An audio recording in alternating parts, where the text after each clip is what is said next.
Yeah. Oh, All right, hey, man. Yes. we're back. We're alive, Frank. We made it. Where are my doomers at? Where are the anti-MAGA people with the World War III, the nuclear? Where's Alex Jones?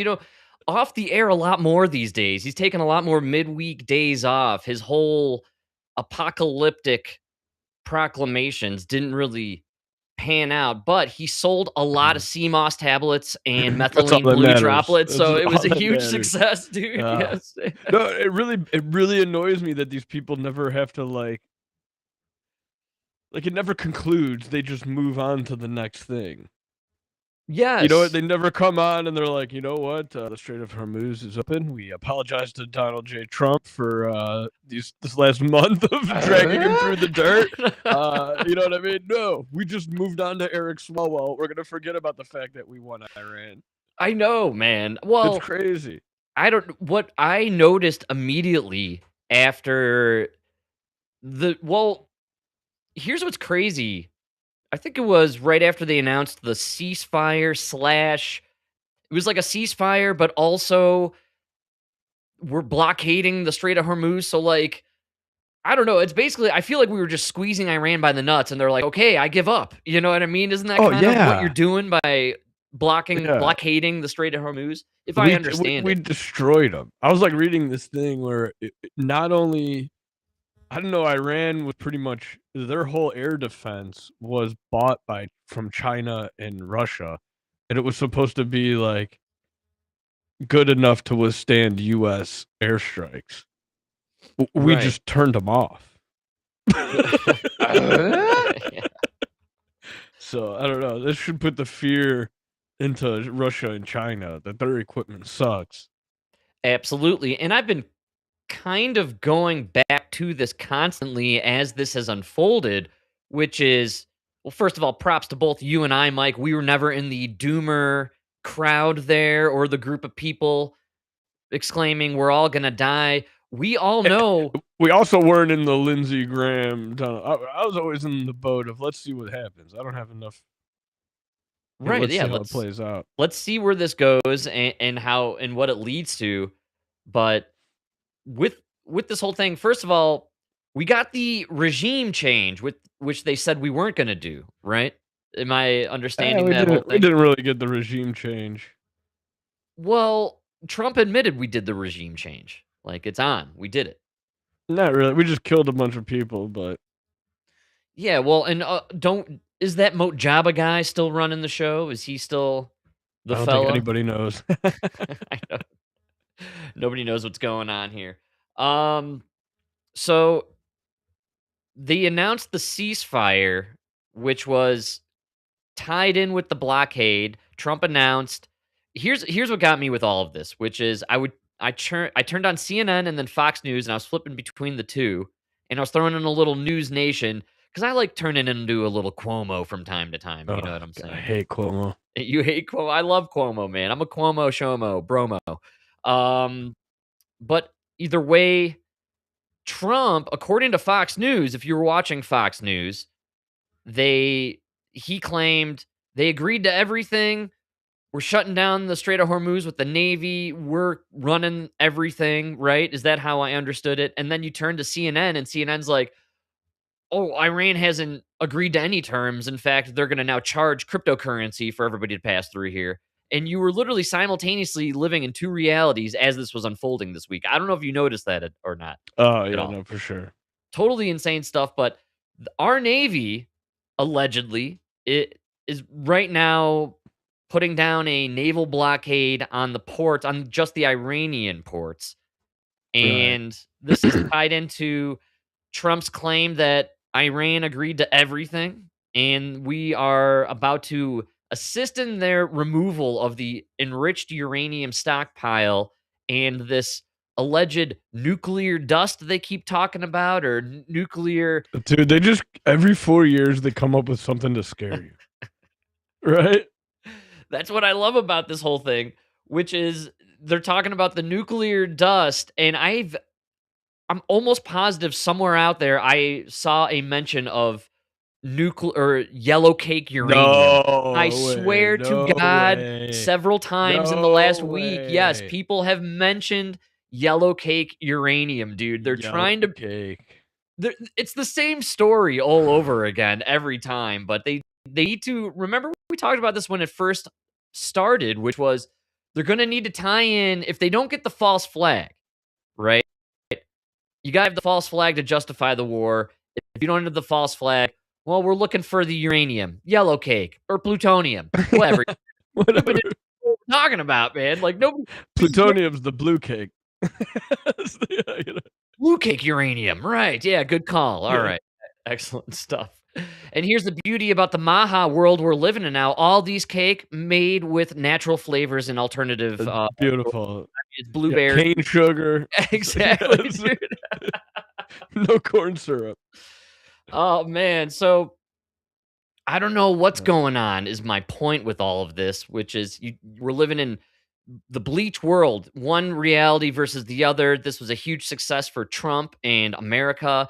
On the other side, Iran has won on some level, I don't and know how you could say Iran won. they I hold don't the know how upper you can. hand. That's what I'm What hearing, upper man. hand are they holding? They have no navy. They have no air force. Well, apparently we agreed to these terms on their terms, and now they run the show at the Strait of Hormuz, right? Nah, you see Trump's tweet where he's like, they threatened to close it down. We're blockading it. You're just helping us with our blockade. Right. Yeah, absolutely, man. Um, That's so and stupid. okay, so I brought this up a while back, which was that there's a lot going on with this whole thing insofar as the uh the insurance policy of the Strait of Hormuz and what's happening there. Let me get this image going on. All right, here we go. We're rocking the graphics here, Mike. Strait of Hormuz. Get a little imagery here so we know what we're talking about.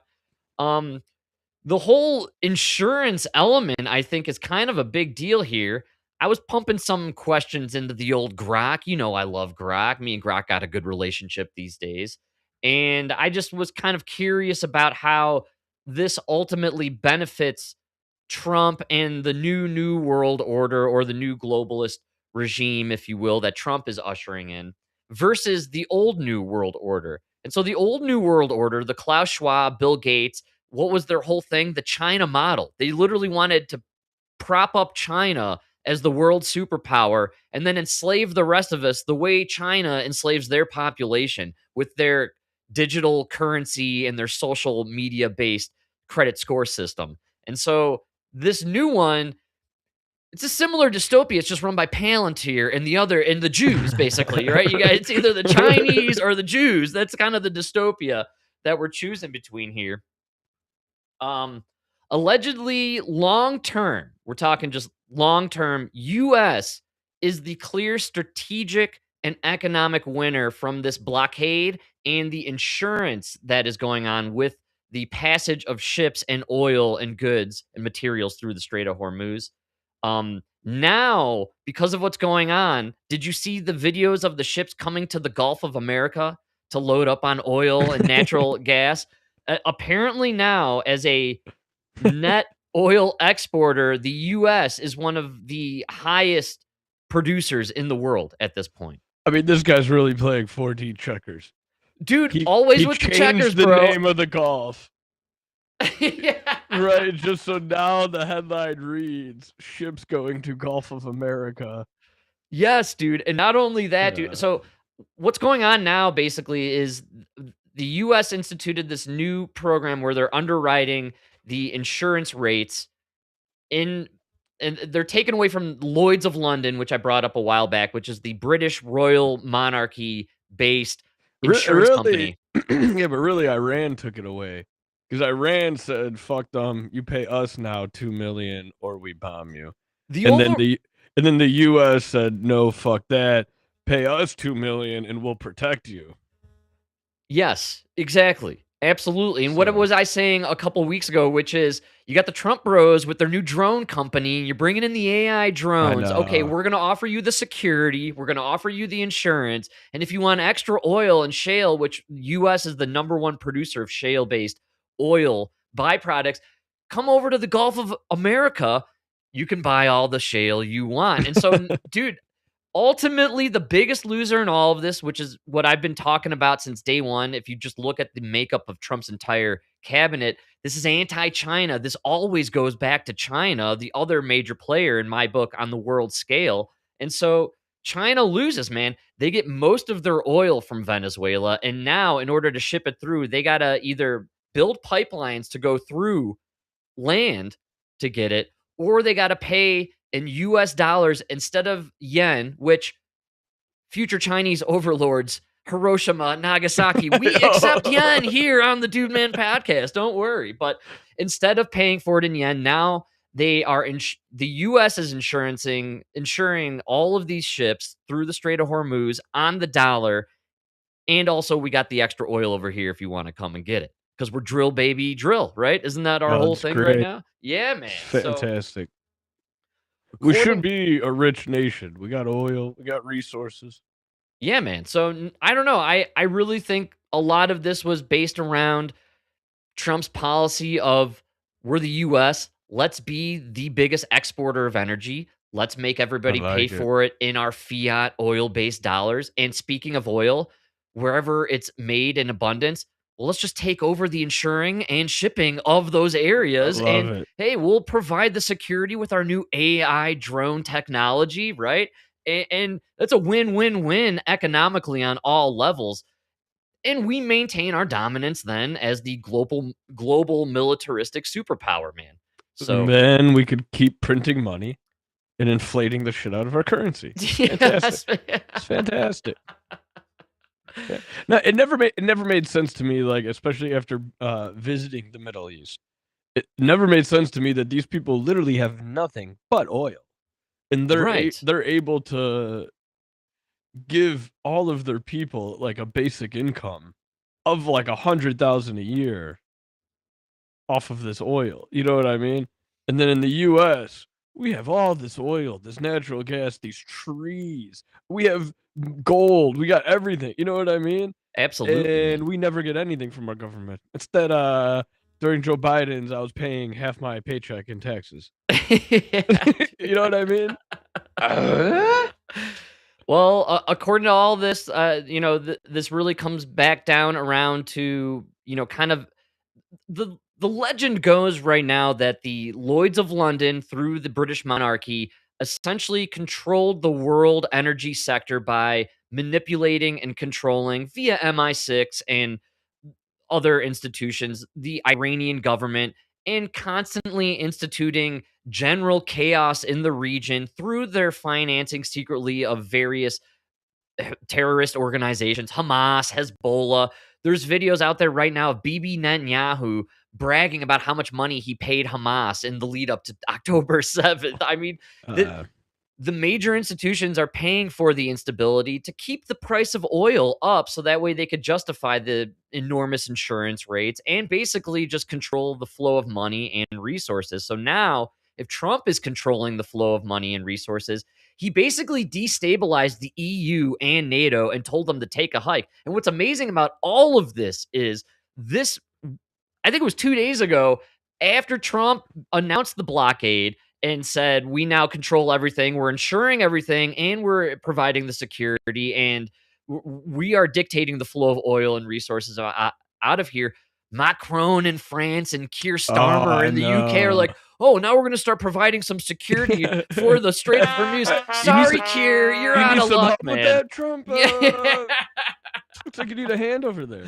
It's too late, buddy. And Trump is already saying we're cutting bait with NATO and all you losers. And so now EU, what are they going to be dependent on energy wise? Because they stopped pumping oil and drilling for They natural literally resources. blew up their nuclear plants. Dude, they literally are dependent on They're windmills, fucked. Russia, and now Trump, the Gulf of America, and Trump's control over the Strait of Hormuz. Germany is about to go back to burning coal. They're the Yes, fucking dude. morons. Dude, you are not exaggerating. They literally are, man. So I don't know. This whole Iran thing. How funny would it be that in your bid to save the environment, you now are either burning Russian gas or coal?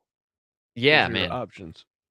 In your quest for your green energy Nonsense, man. But you made Greta Thunberg Thunberry Yeah, very happy. how dare you, Mike? I lost the sound effect for that one. I don't know where that went.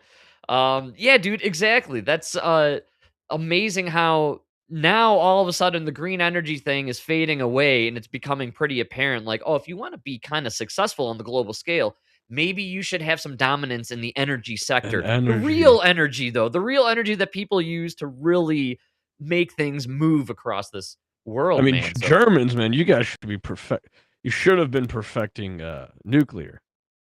right. You're the engineers of the world. Absolutely, man. So pretty funny stuff. Interesting times right now. I got a little rundown on what's going on. Should we watch a little action on the whole Strait of Yeah, Hormuz? why And not? all right. I think it's kind of interesting how we got all this stuff here, imagery wise. Now I've been watching some things on the corner of the interwebs where they have been saying, a lot of what we're seeing here on the news not real, actually. This is all on a soundstage or some sort of Hollywood-esque movie backdrop. But let's do a little dive here. Strait of Hormuz, the showdown, Mike. Tonight, dramatic scenes in the Strait of Hormuz, ships coming under fire as they try to transit the critical waterway. This audio shared with ABC News capturing a radio message sent by an Indian-flagged oil tanker, the frantic crew pleading with Iran's Navy as the ship comes under attack. Sepa Navy, this is Motoranga Marhedal. You gave me clearance to go. But they're speaking English on all these channels? Like Indians speaking English? I was just thinking that. You have an Indian yelling to an Iranian and they're speaking English. I'm still shaking off the bad vibes from your poorly executed Artemis psyop to the moon that nobody believed. Nobody believed it. All right. And now you're trying to pass off this bullshit story of some. Okay, make the movie with Tom Hanks. I already see it happening now. All right. I see it already. My name second on your list. You gave me clearance to go. You are fighting now. Like, did you get the guy who does the voiceover for Apu on The Simpsons for this clip, man? Come on. Let me turn back. Fear and confusion growing over the Strait of Hormuz after Iran declared today it's reasserting strict control less than 24 hours after President Trump said the waterway was completely open. They got a little cute, as they have been doing for 47 years, but we're talking to them. They wanted to close up the strait again, as they've been doing for years. And they can't blackmail us. India summoning the Iranian ambassador today after two Indian-flagged ships came under fire in the strait. A shipping monitor run by the British Navy says it received reports that two Iranian gunboats fired on one tanker while another ship was hit by an unknown projectile. All right. So what have I been saying for a while now, especially with the Trump brothers and that Power Us AI drone technology company and that other company that we discussed a few weeks ago that just started employing the humanoid gun-toting robots on the battlefield in Ukraine. They're gonna give us some Gulf of Tonkin style mini false flag situations here with these ships cruising across Hormuz and nailing some of the tankers, and maybe even, Mike, we got the blockade. They could go and hit a Navy ship, and then we're gonna have the excuse to unleash the Claude super anthropic powered maniac ultimate killer AI robotics that are just going to patrol this area. They need some reason to be like, look, we need autonomous roaming robots to peruse the sea to guarantee safety, overhead. man. And so that will be the moment where overwhelmingly the American people are like, yes, you know what we need? Robot dogs with machine guns on their backs. That's what we need. Yes, and throw some of those on the southern border while you're at it. Actually, you know what? Crime rates, Mike, through the roof in the major cities. Let's start getting some of these robots, these autonomous gun-toting robots, to patrol our streets. We don't want it to look too bad, though. Can you paint them black? Yes. A white dog shooting people in the city. I'm telling you, I think this is the slippery slope. You're gonna get the call to protect the Strait of Hormuz, our financial economic interests. Well, look, we don't want to lose lives. We don't want boots on the ground, man. 75% of Americans are too fat and retarded to go Too pee fat boots on the anyways. ground. So let's bring on the robots, man. And look, wow, amazingly successful. The safety with these robots at the Strait of Hormuz. Let's bring them down to the southern border. Now let's bring them into the city. Now they're just walking down the street and you leave your house to go to work and the robot stops you and points the gun at you and says, Mike, did you get your daily COVID booster shot today, my friend? I'm not sensing it on your heartbeat that I'm monitoring from miles away. Your heart is beating normally. We can see it from 30 miles Yes, away. Dude, the ghost murmur tech, they'll be able to tell you don't have myocarditis, and that's how they know you didn't get the booster shot, man. So sad. Crazy stuff. So sad. Yeah, Strait of Hormuz. So yeah, I don't know. Is it open? Is it closed? All I know is my stocks soared. So we're gonna go. Yes, we're gonna go with open. Everything is open and going good. absolutely. That's why I dude, it drives me nuts when you listen to the Pod Save America guys. Like, when you listen to him enough, it's like, okay, is Trump either this like brain dead Alzheimer's moron that has people pulling the strings behind the curtain? You know what I mean? Yes. Or is he this diabolical, scheming madman? You know what I mean? Right. It's either dementia, king with no pants, right? Is that the whole thing? Yeah. Or super villain from the comic books. He's Thanos taking over all of the dimensions all at once because he's playing masterful 4D checkers. Sorry, he's a checkers guy, not a chess man. Pick a narrative with Trump. It can't be both, right? Yeah. And that's why with Biden, they tried to do multiple lanes, but then eventually it was, no, Biden, he's pure mush brain. Let's just put him out there in the debate stage, admit he's mush brain. We'll put him to the side and bring on Kamala Harris, and we'll never talk about Joe Biden again. But that's what's pissing me up. They're pushing for the 25th Amendment on Trump. Did you see that? You saw Bannon, right? Bannon is now in. Well, no, that was Alex Jones, Alex actually. Yes. No. Who was it? There's a senator that just put it in. Oh, really? Just put it up for a vote. Yeah. Wow, man. Democrat, I imagine. It's got to be a Democrat. Yeah, I can't remember. The Pod Save guys kept talking about it, but it was just, I don't know. He blew his load a little too early. You got to wait till after the midterms that they're going to win, and then it'll just be 2 years of impeachments, from what I understand. Yeah. I don't know. You think they're going to win, man? Democrats aren't. No, I don't think so. They have no platform. Just give me one topic you're running on that has nothing to do with Donald Trump. Right. No, your whole thing is, and everything you've said about Trump for 10 years, nothing has come true. We're still a democracy. Absolutely, man. They're going to do the impeachment thing, I think, if they do win. It's literally universal. Everybody you hear online, all the talking heads and pundits, it's like they're openly discussing the game plan for when they win. They're like, well, first, we're going to impeach him. Then we're going to imprison everyone who voted for him. That's the sequence of events that they're planning. J6 riders back in prison. So it is interesting this week, very quietly. Oh, I just lost Mike somehow. I don't even know how that's possible. Bad internet connection in the Chicagoland area, I think it's the storms, man. Wow, man. Is it raining right now? Yeah. All right. Oh, man. The Jan 6 thing. Are you there? Can you hear me? Oh, yeah. Can you hear me? Still recording? Touching me? Touching you? Everything's still good. Very nice. Excellent. But, dude, the funny thing about the Jan 6th is there was another one who got released, and he just got arrested for something else. And every time one of them gets arrested for another crime, you know what I mean? The left media, they go nuts and they love showing it and talking about it. I don't think you guys understand. Absolutely, man. No. Oh man, bad internet today. I'm blaming Bill Gates for this one, actually. You know, it's those chemtrails, Mike. Chemtrailing like crazy out here the last few days. They whipped up a nice big storm to head your way. I saw it happening off in the distance. So a couple days. A lot of HARP. A lot of HARP technology, HARP waves pulsating through the sky. It was bad news, man. Yeah.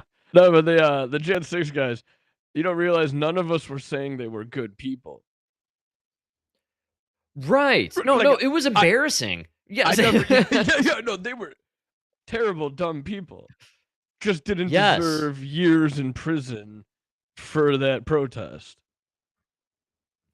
Absolutely. They imprisoned 700 something people, if I'm not mistaken. Yeah. Right. And it took Trump coming into office to pardon them, to let them out of jail.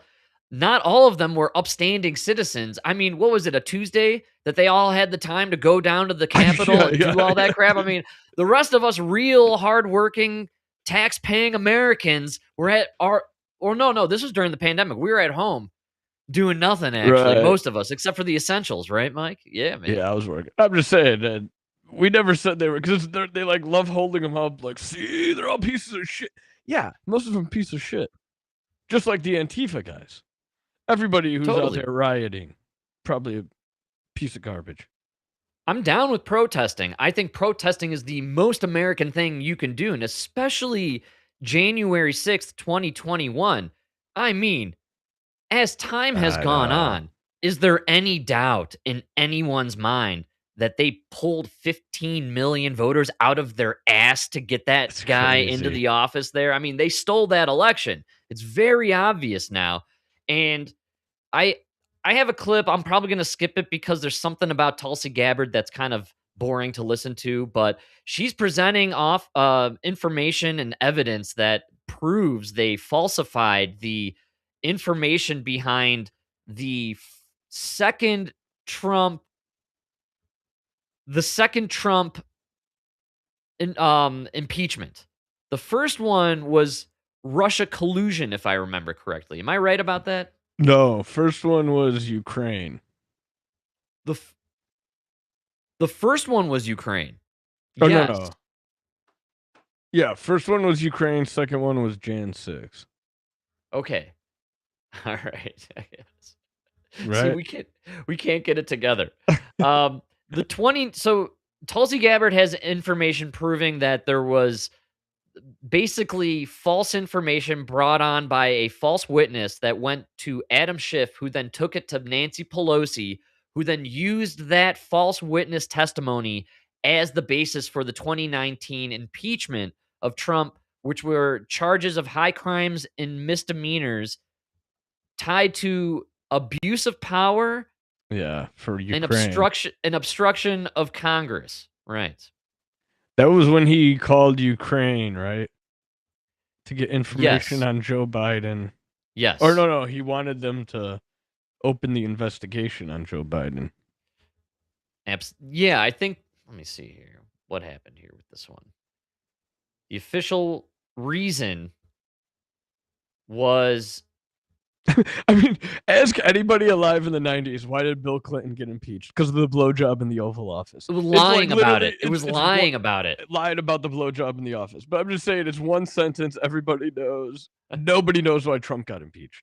Okay, so Tulsi Gabbard announced this week they have proof the whistleblower who claimed to Adam Schiff, who took this claim to Nancy Pelosi, which kickstarted the impeachment against Trump, was based on an alleged conversation overheard by said whistleblower between Volodymyr Zelensky and Trump about pressure to find proof that Biden cheated in the election. Or no, wait. No, that him and his son stole money from Ukraine. That Biden and Hunter stole money through Ukraine. Yes, okay. Yeah. Dude, it's so convoluted. Either It's so way, stupid. it turns out it's bullshit. It's That's what's bullshit. crazy about it. No, Just like hold on. The conversation that the lady allegedly heard was bullshit. yes, Joe Biden taking money from Ukraine with his son Hunter, 100% legit. absolutely true. Yes, that's why he's the only one who got the legitimately signed pardon by Joe. The only pardon Joe Biden actually signed, not by the auto pen, was Hunter Biden's, man. Hunter Biden. So Tulsi has been doing a lot of investigating into the Russian collusion hoax, Spygate or Obamagate, and then of course, something that we've been talking about recently, or that's been kind of floating around, but no one's really getting behind it a lot, which is the Crossfire Hurricane probe that went down, and basically they're alleging that Brennan and Obama colluded to take out or derail Trump's presidency. They're claiming they got the proof. They're saying they're going to start showing it. I keep getting the feeling that we're getting Epsteined over and over and over again with everything that happens here. Not even about getting Epstein. It's like, you guys got all this energy for all this investigation. What about the island where they were raping and murdering children? Could we? Not that there's anything wrong. I mean, did we forget about the island where they were murdering and raping children, where you had no evidence? Then there were 6 million files. Then there were more files that would haunt our dreams that you can't release. I mean, yeah, we'll never see it, Mike. It's all frazzle drip from here. I know, Right? We just have to pretend. Let's fucking investigate that. I mean, what a lame party. Absolutely. Apparently, the only parties at Jeff Epstein's island included Jeffrey Epstein, Ghislaine Maxwell, Prince Andrew, right, Bill Gates, that's and right, Bill Clinton, and 2 unknown Russian hookers who gave Bill Gates STDs, right? And that poor girl who got hit by the bus and then killed herself after she was hit by the bus, right? After she fought to recover, yeah.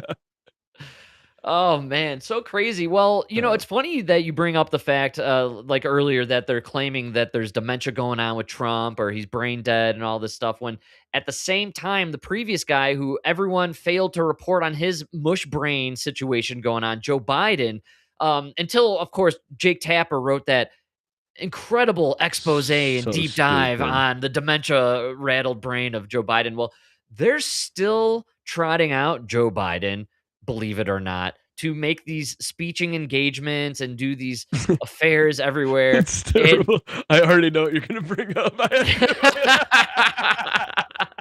This is so Joe Biden.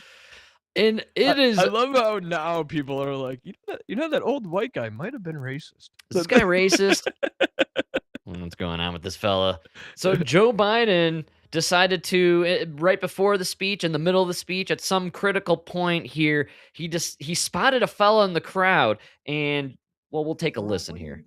Oh, and it's a little quiet at the beginning there, but he's referring to a young black fella, and he feels like he spots a friend. Barack, what are you doing? Come here. Come here. Come here. Come here. Come here. I feel like he should be standing on the right and I should be standing on the left. Hey, you try to look at Barack? As I say, you done good, fella.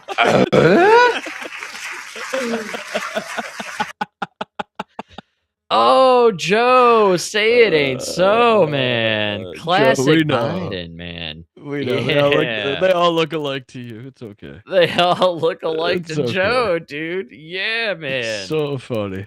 You know what? When people go through dementia, they start to lean on old habits that maybe they had put aside, but, you know, like a lot of gentlemen, they pinch the girlie's ass, you know, or they start hitting on the granddaughter, don't realize what's going on. So it's funny to me and everybody else, but also this is elder abuse, which we saw for 4 years in the White House. It's just even worse now because now we got the Jake Tapper book and we can rely on the footage from 2 years ago of that debate where the guy malfunctioned on camera live in front of the entire world.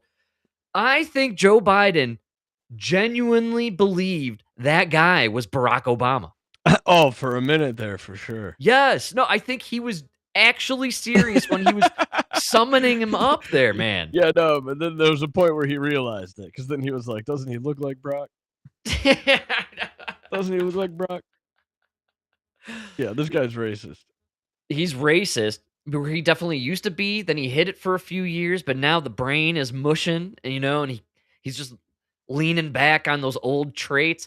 Look at I'm this just guy, glad that guy got off the stage before he called him boy. Yes. Oh my God. Jill Biden and Hunter, because we saw Hunter desperately trying to rope in the Trump bros into a wrestling match at a carnival in Southern California. So I mean, here we got Jill Biden trotting out the carcass of Joe Biden, milking it for whatever pennies are left in this thing, man. It's unbelievable, dude. But it's terrible. Good stuff had by all. It's the uniparty in the end, and I think ultimately this is all just revolving around some gigantic psyop, even with Trump. Maybe Trump is a part of it. Maybe he doesn't know. I've always argued what we're witnessing is some sort of three-letter agency versus the other, like a spy versus spy comic strip from the Mad magazine back in the day. 100%. Yeah, 100%. And who's my favorite spy of the year or of the era? Nick Fuentes, man. The guy who mysteriously was donated nearly $500,000 in Bitcoin before his career spontaneously took off. One of the only individuals on the footsteps of the Capitol who just happened to not be arrested on January 6th. Recalling back to our January 6th conversation, Nick Fuentes was trending a little bit this week. He's been stoking a lot of fires out there, claiming that Republicans and the America First crowd and formally, MAGA people, we should all just sit out this midterm election, send a message to the Republicans, or even better yet, vote for the Democrats just to really push the point home. I don't really get down with that kind of whole action. And you and I have been kind of a critic of Nick Fuentes since day one and his whole little Groiper revolution they got going on there. No offense to the Groipers. I'm glad you guys have a hobby and something to get behind. No, I mean offense. You guys are all fags. I mean as much offense. I mean as much offense as possible to all you Groipers. Well, Fuentes is out there this week, not on his own accord. I saw this trending, and I thought you would like it, Mike, since we have been kind of questioning a lot. Where did this guy come from seemingly out of nowhere? He is a dude who lives in his parents' basement, a declared or so-called incel, and he's a part of the Groiper neo-Nazi anti-Jew movement that's really hip with all these young kids. Seems like at times he's almost reading like from a script or following a playbook of some sort of psyop, some sort of, designed situation to cause a fissure in the MAGA America First community. And somebody out there put together a little clip splicing Nick Fuentes with this lady who I'm not familiar with. I don't know if you follow this gal, Anna Kasparian. She's on the Young Turks show, and she's a major name, apparently, or just a popular gal in the left-wing podcasting influencer circles. So they're going to splice Nick Fuentes, right-wing or MAGA adjacent America First guy, with this left-wing liberal, whatever you want to call her. And Mike, there's a bit of a similarity in the script. Hostile. And it's a little loud on my side. I'm going to go down a little on the juice, and let's hit it. Occupation. Israeli occupation of the United States government. Israel controls our government. Israel controls our government. Control and influence and manipulate our system. Ruled and controlled and manipulated by the nation state of Israel. They are vampires. They suck our blood. They suck the life out of this country. We cannot be slaves to Israel. I'm not a slave to Israel. Iran does not have a nuclear weapon. Iran did not have a nuclear arsenal. The supreme leader of Iran promulgated a fatwa. He had to put out a fatwa against nuclear weapons. We had to join Israel's war of choice. A war of choice. Why is the same message nearly identically being pushed to two different sides of the aisle? That's the they called it the horseshoe. The horseshoe. That's what it where like you get to the extreme left and the extreme right, and they've actually horseshoed around to where they have the same opinions. All right. I'm not familiar with that one. It's the horseshoe left and the horseshoe right, yeah. So I guess then this is the new MAGA, or the MAGA I thought was kind of like a centrist party combined of the two sides. The new one is almost like an opposite horseshoe version of it, where it's they're saying like, how you draw the line, and you got the left, you got the right, you got the center. Right. The extremes are actually horseshoeing around. Interesting. I wonder what this new part. This is a new anti-Jew party. Is that what we're seeing? It's here, essentially, basically? Yeah. Because you have the Nick Fuentes America First guys with the nut job Kafifa liberals who were protesting at Columbia, and they're kind of right, coming together the same spot, man. Same, yeah. That's pretty wild, right? I don't know. It's an interesting time right now, politically and socially. I just find it fascinating to see extreme left, extreme right come together Both here. hate the Jews. They all are united on one front, man. They can't even agree on whether a boy is a boy, but they agree Israel sucks. Isn't that something, man? It's really wild. Yeah. So I don't know. This is pretty interesting. It makes me curious to see where not the midterms. I don't know why I don't care about the midterms. Again, I think I lean on Democrats win, 2 years of impeachment. They're going to dig up a bunch of bullshit that nobody even saw coming, and it'll waste everybody's time. But 2028, man, who's gonna be the populist of 2028? It's gonna be an anti-Semite on one side or the other. That's basically where we're at right now. Or both. Yes. It's gonna be crazy. fun to see the primaries 28. Yeah, man. Absolutely. No, I just find this to be fascinating. Like the America First and the woke, they're weirdly coming together, even though they're totally opposite on a lot of things. So interesting future ahead. Mike, cruising along, a lot of news out there, a lot of crazy stuff happening in the world. Anything tickling your fancy, my man? You know, my favorite story right now is Eric Swalwell. This Wow, is the funniest dude. fall from grace. Right. It's so funny. Mostly predicted. I saw a lot of talk about this over like the last few months or so, 6 to 8 months, anywhere back to when he announced his run for governor. I was seeing all over the social media webs like, this guy has some major skeletons in his closet. It's going to blow up in his face. And I thought it was going to be a Me Too situation, right? I mean, isn't that what you kind of mostly expected? Well, this is a Me Too. No, this is actually like a real rape. Yeah, well, that's kind of where I was thinking. Yeah. It's a little worse, right? Because this is a Bill Cosby situation. Bill Cosby, yeah. He's a Bill Cosby. Yeah. He's a Bill Cosby, man, which is way more disgusting on many different It happened levels. too fast. Like we didn't even get to do a show. But the best was it came out and he was like, I'm gonna fight these false accusations and all that. And like literally as he was giving that speech, his wife was meeting with a lawyer and she took like all these steps to distance herself from him. She made it like apparent that she was filing for divorce and wasn't standing behind him. And then he like decided to back out. Wow, man. Because if the wife's not standing by you, like you're fucked. Oh, definitely. There's no then way. You can't even work the PR angle anymore. It's game over, man. You need your wife to be out there. Like, I don't know. Well, 7-term Democratic Congressman Eric Swalwell resigned from the House and dropped his bid for governor. 7-term, 5 too many. Yes. 5 too many. Yes. And this should be across the board. Because he wasn't raping girls the first 2. Right? Good call. It was yes. Probably like the 3rd, 4th, probably like 4th, 5th. Now you think you're the man, you know? Well, 3-4 years into it, you're insider trading with Nancy Pelosi. You're making buco bucks. You're banging chicks and drugging them, and nobody reports on it because you are untouchable in your mind. You're above the law, right? Yeah. Come on, man. So, yeah, Swalwell resigns. A network of women who they're claiming they kind of got together online, actually, via social media and all this stuff and TikTok. And there was a big push. And there were all these allegations of sexual harassment with interns and assault.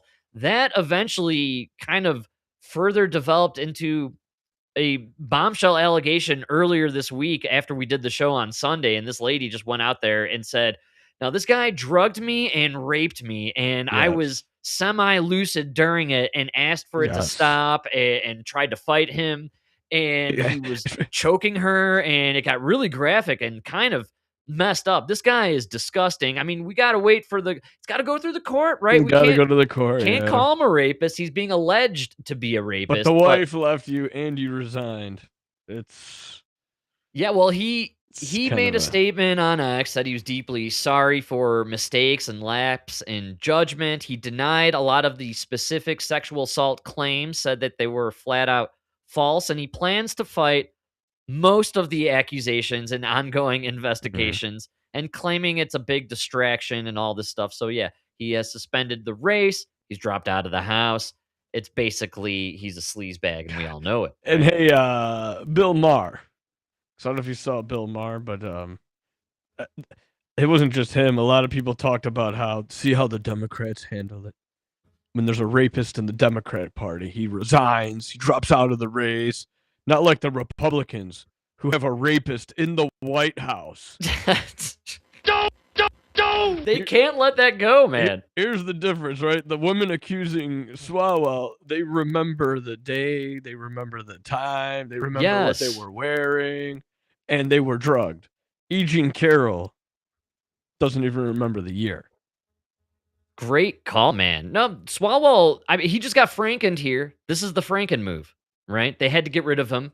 I've read some really crazy stuff recently that allegedly Nancy Pelosi's kind of like the mastermind of the Democratic Party and the card holder, and she apparently holds on to all the dirt on all the Democratic members of the House. I'm sure they do that. Yeah, I'm sure they do. Apparently, when she decides, or her and her crew who have dominion over the Democratic Party, when they make the decision that they need to remove a player on their team, they just pull whatever compromised material they have on the guy and end his career. And that's basically how you allegedly rise the ranks in the Democratic Party.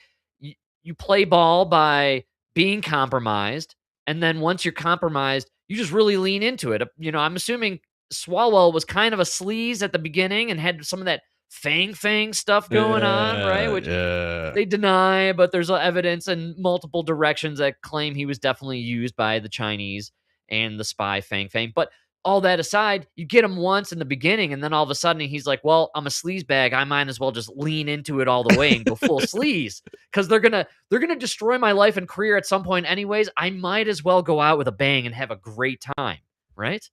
Do you think they warned him, though? Do you think they were like, hey, we need you to drop out of this race? The governor race. And he was like, no, I'm winning. And then they dropped the ball. Yeah. Absolutely, man. No, I don't think this happened because he wanted it to, or that he played ball on any level. I think this was Nancy Pelosi, who runs the Democratic Party, saying, your time is up, my man, and we're calling it. Sorry. We need to crazy. We need to get Kamala Harris in there, right? And it's so crazy now. Everybody's acting like they had no idea. What? That grown-up frat boy over there was going around drugging women? I had no idea. Yeah, right, dude. At this point, I just think Swalwell and Matt Gaetz should start a podcast together called Frat Bros, and they should just share stories upon stories. Call it punchable, because you guys have the most punchable faces. Don't! Or you know what? I just went to Sublime, and a little inspiration here. They could call the show Date Rape, actually, and just gotta regale us in all their tactics and stories from their days of drugging ladies' drinks and taking advantage of underage women, right? Yeah, your stories of how you learned the right doses, the trial and errors. So this guy in the background that you keep seeing, his profile is in one of the videos that made the rounds last week. With the hookers.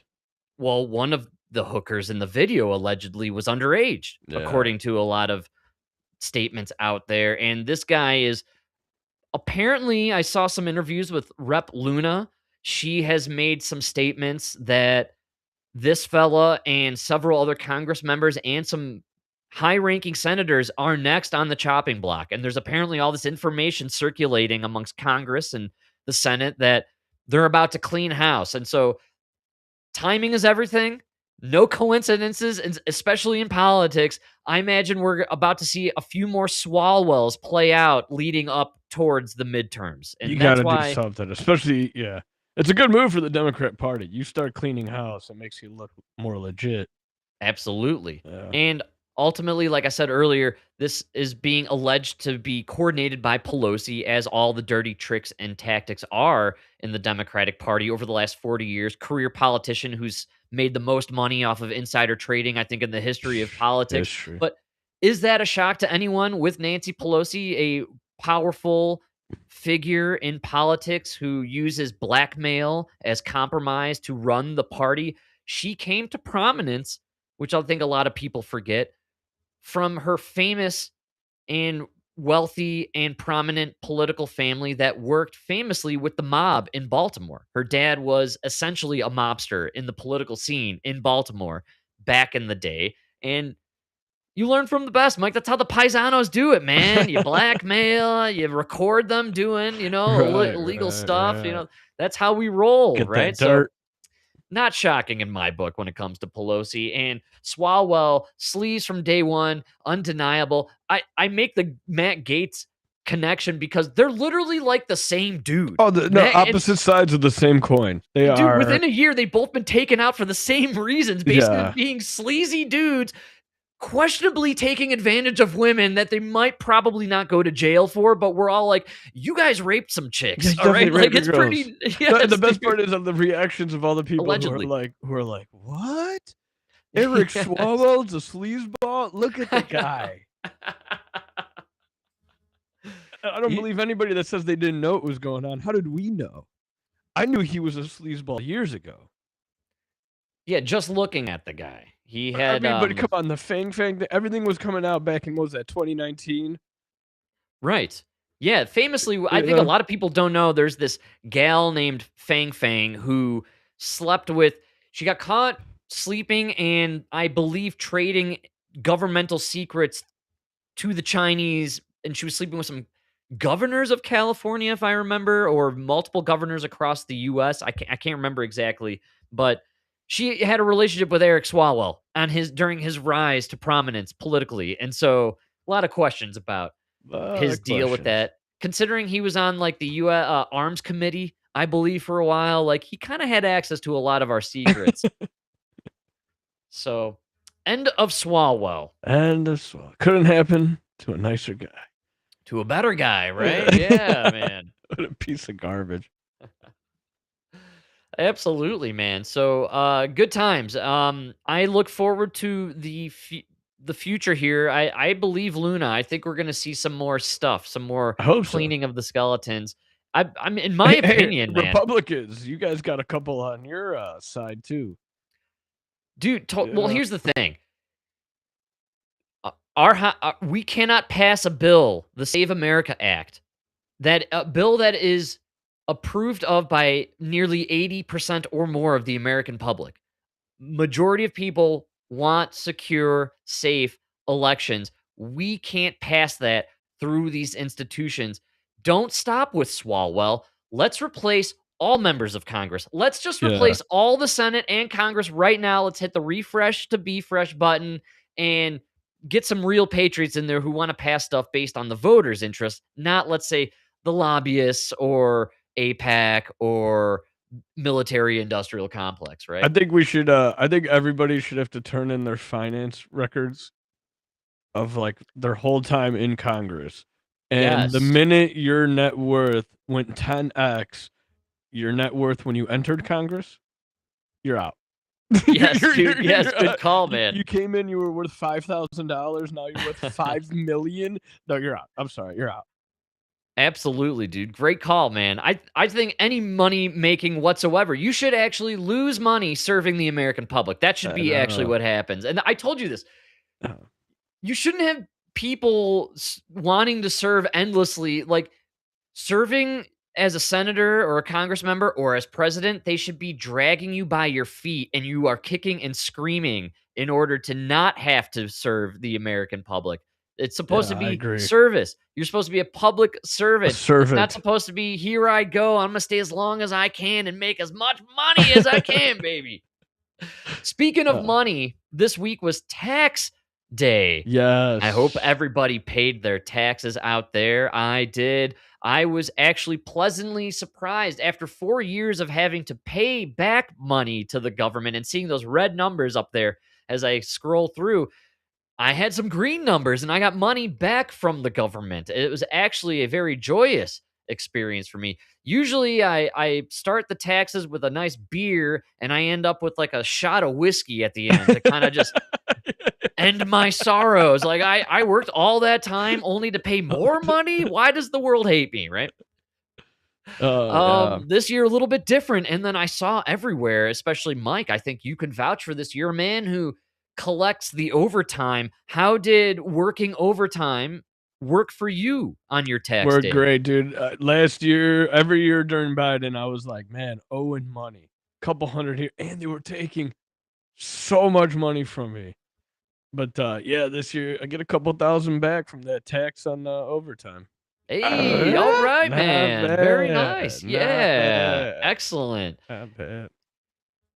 Making America great again. I think this was a big part of it. You know, it's easy to get trapped or caught up in the Dave Smiths and Tucker Carlsons in the world who are out there for the clicks, trying to make you hate everything that's going on with Trump because of Iran, even though Iran seems to be kind of a W.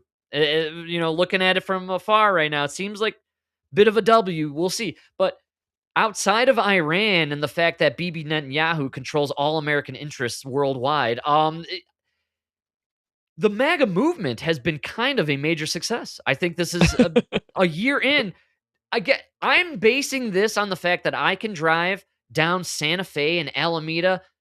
No squeegee boys. I am not fighting off any Venezuelans anywhere. Migrants are under control. It's yeah, it's crazy. The border is shut down. Inexplicably, after we shut down the border a year later, murders are down. Crime is down. Car thefts are down. Frank, I don't believe it. Frank, I've been told they don't commit crimes. That's right, man. Migrants do not commit crimes. It's crazy. And it was tax season. And of course, it was a joyous and celebratory time for everybody, including everyone at the White House. So Trump decided to order himself some DoorDash and he got a little McDonald's. Did you watch this? Oh, you didn't see this clip, dude? This is crazy. Get the fuck out of here. One of the funniest things that happened this week, in my opinion, was on tax day. The Trump White House and administration decided we're not trolling hard enough. Okay. We're not pissing off people enough. And yes, we're going to talk about the Pope. All right. And Jesus Trump. Don't worry. We're going to get to that in the second hour. But the Pope. Yeah, right. I'd like to close out with a little class and a little humor here for the first hour, which is talking tax day, talking the fact that everybody is very thrilled that they got a lot of money back. And of course, on top of your overtime payments that you received, Mike, a lot of people, I guess, were surprised and thrilled to receive money back in regards to tips, which was what Trump ran on. No taxes on tips, no taxes on the overtime, right? Closing up the border. Maybe he pulled a fast one on us by agreeing to invade other countries that we didn't the tax on overtime kind of sucks, though. It should be no tax after 40 hours. Like, you shouldn't tax my overtime at all. No, like, you know what I'm saying? You know, in my opinion, Mike, only the people who got it good have time to complain. Okay, so I'm just gonna. I'm just saying they still tax you on your overtime, just not the overtime pay. Oh, I got you. So it's a scam ultimately. So you had to figure out. Huh? So like, I had to figure out how much of my money came from overtime, right? And then of that, I could only claim 1/3 of it, because 1/3 of it is the extra pay. I got you. But ultimately, you did get a little cash back. I did get a little bit of cash back. But all right, the amount of money we paid it, bro. I was sitting at this site the other day with 3 other guys, and between the 4 of us, $250,000 went to the government. Oh my god! Between taxes, Social Security, 4 guys, $250,000. And then when you're looking at it, it's like, what is $250,000 to the government? That is 1 tail wing on 1 Tomahawk missile. You know what I mean? Like, it's not even like a whole missile, dude. It's crazy. Good call, man. Absolutely. Trump for tax day celebrating the fact that we're not doing the tax on tips, and they decided let's put out a great little video here to celebrate and prove that MAGA is working for you. And a little high on my side, because I too, as always, folks, am a little high on my side. Let's get after it here. This is a DoorDash lady in a DoorDash car. So Rolling up. funny. How did she get picked for this delivery? Mike, this is not an actor, and this was not staged on any level. Nice to see you. Nice to meet you. I have your DoorDash order for you, Mr. President. Can you stop right there? Look at this. Can you stop right there? They should have done it like a real experience where you have Trump standing at the door looking at the app and the car is going around the block and he's like, why is it? It should be here by now. What's going on? Is it 15 minutes? And then it just stops and it sits there for 15 minutes. And he's like, what is going on? It's right here. Why doesn't he just come to the fucking door? They should have done a more realistic DoorDash experience. Yeah, man. Or he's on the shitter tweeting, and he can watch the guy. He gets the message with the picture of the bag at the door, right? Oh, And then he goes and grabs it, and he sees that he sees he was shorted a bag, right? That's he's like, oh, I'm supposed to get two. I only got one. I'm supposed to be two. McFlurry? No McFlurry. Don't even tell me the for this. machine was broken. All right, so Is the fact that I heard you picked up an extra $11,000 because the tax bill was so big. okay, so ridiculous, Mike. I wanted to show The you this gold, because dude. look at the Come gold, on, Trump. Don't. What the fuck are those little coins on the top of the door? Dude, stop. Dude, that's what I'm the saying. No, when I gold. watch this clip, I'm like, every time they show the White House, there's more gold in I more told places. you. I never even thought you could Look have inside gold. the door there. Look in that office. Like, what is going on? Gold trim, gold border. Come on. They even have a signature of the Oval Office in gold, man. Gold, Like, that's so funny. This is too much. This is like if our grandpa was allowed to decorate the fucking White House. It's crazy. Yeah, it's terrible. dude. It's terrible. I fucking people love it, are man. worried about they keep talking about this ballroom. I know. It's gonna take us years just to get all this gold off the fucking walls in the White House. Dude. It's why we invaded Venezuela. We needed the gold More for the gold. ballroom, dude. They added a wall in the ballroom just for more gold access. It's crazy. I love getting the DoorDash with the McDonald's bags and just gold everywhere, man. I don't know. There's something about that image that I don't know why I like it so It's much. so funny too because she drove by a fleet of cars that aren't moving. Right? A row of people just waiting for something to do. You know what I mean? Yes, man. Oh, Anybody could so have gone fun. out. Cracking me up, that's dude. funny. Oh, dude, it's so funny. Trump's And a man of the people, man. and you know what? He's consistent.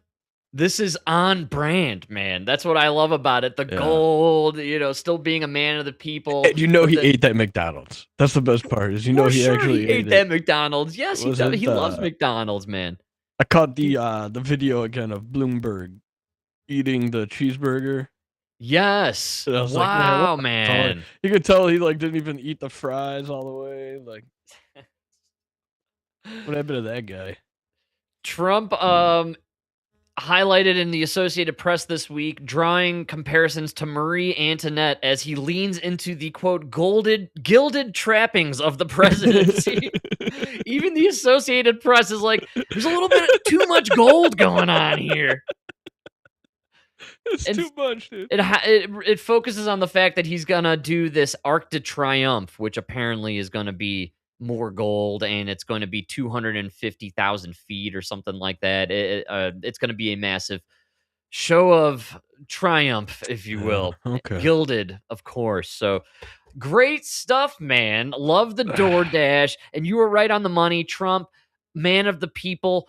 I think that's totally legit. The guy probably loves a little DoorDash McDonald's action at the late night, right? When he's hanging out in the Situation Room, watching his various wars play out across. He does have a globe. point. He always says he eats fast food because they have like standards. And like and there was a lawyer who went viral for talking about how there's a reason you never like McDonald's is the safest place to eat because they've been sued into that standard. Yeah, totally. Well, know. yes, dude, 100%. Because in my opinion, the way to avoid bacterial infections or food poisoning is make sure it's not real food, right? If you serve nothing them, can live on this. yeah, that's what I'm saying. No, if you can't have bacteria or mold or anything that would actually like be life form like that would initiate any kind of infection or anything. Like the second this plasticized fake substance enters your body, it's pushing it out with all its force. Like we have to get this out immediately. And so I think that's part of the whole. But it's true, dude. Like in the ghetto, like when you're working on the south side of Chicago, these guys I work with are unbelievable. They'll order Shark's chicken or like JJ's fish and chicken, which is like, bro, you've never even heard of them because they're only in the worst neighborhoods. They're like attached to a gas station usually, and they're like, dude, yes, man. It is. They all talk about how good it tastes, but then like, it's one of those things where like they'll always talk about how good it is, and I'll be like, yeah, I never eat that. What? You never eat it? No. If I even look at it, I get diarrhea. Yes. Dude. Oh yeah, it'll give you diarrhea like one out of 3 times you eat it. You're like, dude, what the fuck? Then why the fuck are you eating it? Why would you eat it? Bro, that is the driving force for my I will go to bed hungry instead of having McDonald's late at night. Yes.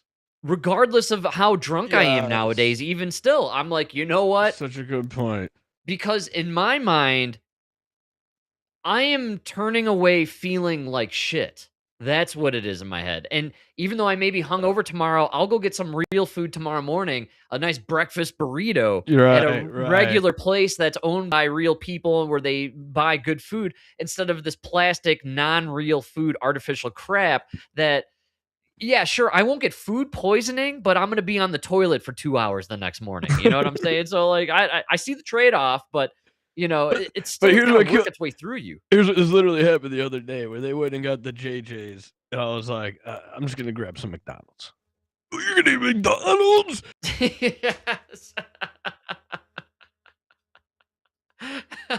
They cut me off right at the moment, you know? But they'll be making fun of me for eating McDonald's, and then they'll be like, McDonald's will give you diarrhea too and all that. Listen, if you get like the chicken wrap, you know, or maybe 2 cheeseburgers, you're not going to get diarrhea. When you're getting the double quarter pounder with the large fries and give me that McFlurry with the Oreos ground in. For sure. Yeah, you're going to feel like shit. Totally, man. No, and it's better now, I think, because we live in the shrinkflation era and the time where everyone is jacking their bellies up with Ozempic and all that crap. So now it's the you're only getting these teeny little slider burgers, and so you have to eat like a dozen of them to get the same effect that you used to get when you'd eat a cheeseburger from Wendy's or Burger King. And it's funny, I guess I've never really gotten food poisoning from McDonald's when I really think back on it. Maybe Wendy's is the one place where I've gotten sick from. And I think Wendy's, maybe they still do it, but I believe Wendy's was always the place that rocked the actual all-natural, all-real beef or whatever they used to call it. Wendy's was always the best, yeah. Still gave me food poisoning one time, long time ago. But either way, Mike, fastest hour in the universe. We have eclipsed our time. We are at the moment to take a break. We got DJ Rodfather on the other side who keeps I cutting. stopped recording. I know, fucking internet. Cutting in and out, man. It's unbelievable. Indiana, great for the property taxes, not so great for the internet connectivity. I think they kind of poo-pooed the computer, the tech, and they went for the wholesome. But we are recording. We're back. We are back. We're in like Flint. We're recording. We're at the halfway point. We're going to take a quick breather. I got to fill up my IPA. Yeah, this is a song for you, 80s guy over here. 80s All right. music is the worst. This is about as good as it gets. I agree with you, and I'm going to talk a little music. On the flip side, I want to thank everybody for hanging out, enjoying the good times, great oldies, good crowd today. Excellent stuff. As always, we will thank our Chinese overlords and our current Jewish overlord, Shekels, Jinkuya, and we all and we accept the yen. DJ Rodfather, jam us out. We'll be back on the flip side. Thanks, folks. Wow, man. All right. Do you know the band?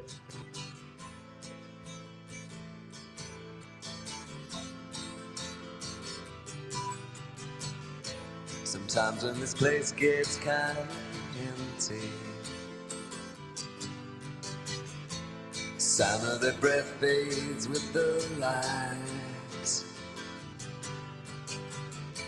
I think about the loveless fascination under the Milky Way tonight. Lower the curtain down Memphis. Lower the curtain down, alright.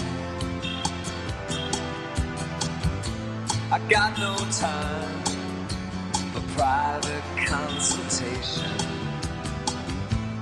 under the Milky Way tonight. Wish I knew what you were looking for. Might have known what you would find.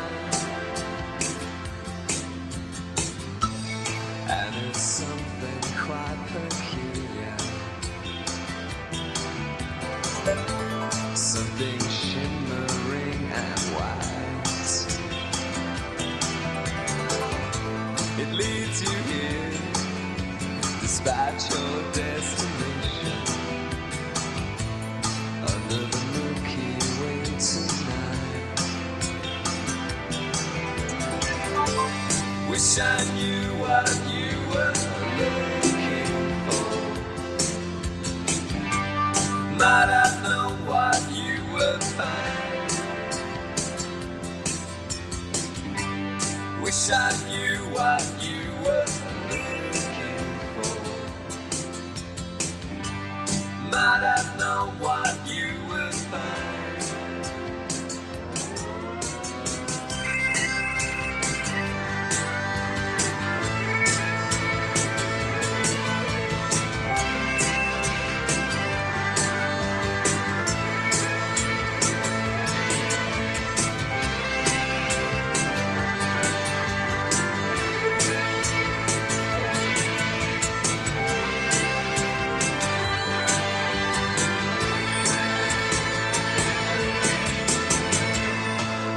Something quite peculiar.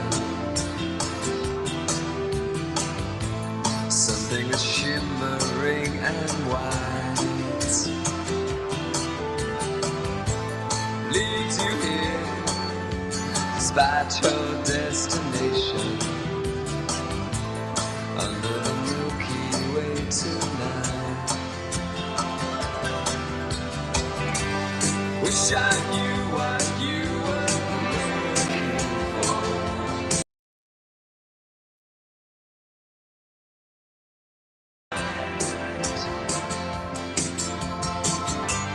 Wish I knew what you were looking for. Might have known what you would find.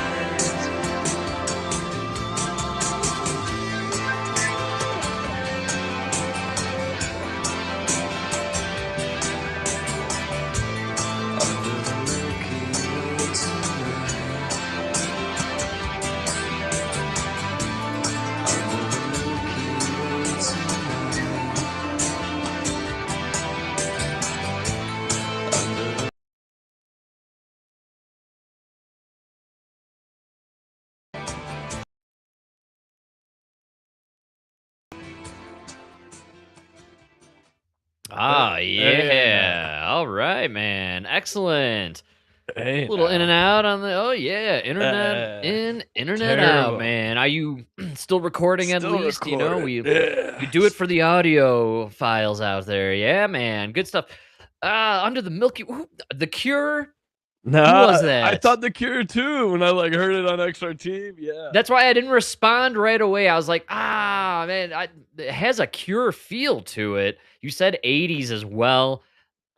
Maybe also Morrissey, I was thinking potentially a little Starfish. Morrissey.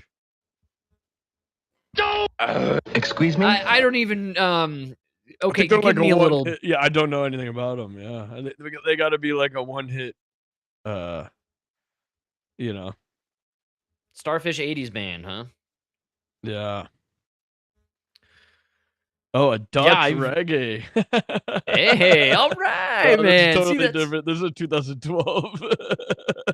no, you got to be particular and specific with the questions when you're going. Are you now? Here's my question with you: when you're doing the questions into the interwebs, are you rocking Google or are you doing AI? Are you grokking it?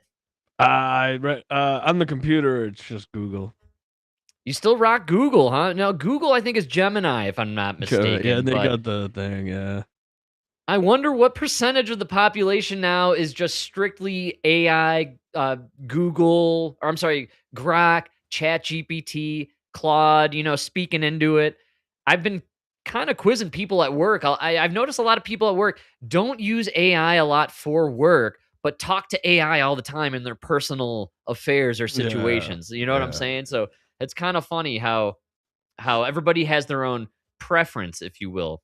So I had it backwards. It's actually the Church is the band. Starfish is the album. I have just seen that now, actually, as I did Australian band.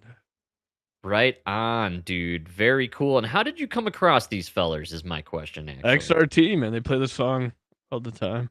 XRT, for anyone who doesn't know, is a local Chicago radio station. I would argue one of the greatest radio stations in the nation of the United States. I would definitely have to say, yeah. Dude, but here's what was killing me, right? So I was thinking about it because they were playing, they play there's like the classic songs that they always play. You got like Tom Petty. Right. They're gonna play the same Tom Petty songs. They're gonna play the same Bruce Springsteen songs. But now, I was thinking about this when I was listening to 94.7 The Oldies. Yeah, man. Because fuck, what song was it? It was like the song I couldn't believe was on Oldies. It was like when we were a kid. Christina Aguilera's Genie in a Bottle. Oh, wow. Mike, more innocent times, right? Whenever you see the anything from that era, because now we got wet ass pussy and everything. It's like, man, that was I'll get simple. back to I'll get back to that because we had our fair share back that ass. I know. But I was thinking Christina Aguilera, that song was so dumb. Genie in a Bottle, it's just like this dumb pop song, but it is now in the playlist of the oldies, which means it had to take the place of another song. What song was taken out of the playlist? Great call. You're saying when it comes to, because I noticed this about 10 years ago or so, maybe 15, when I was hearing Pearl Jam on the drive. Yeah, good call. Yeah. And I was like, all the 90s.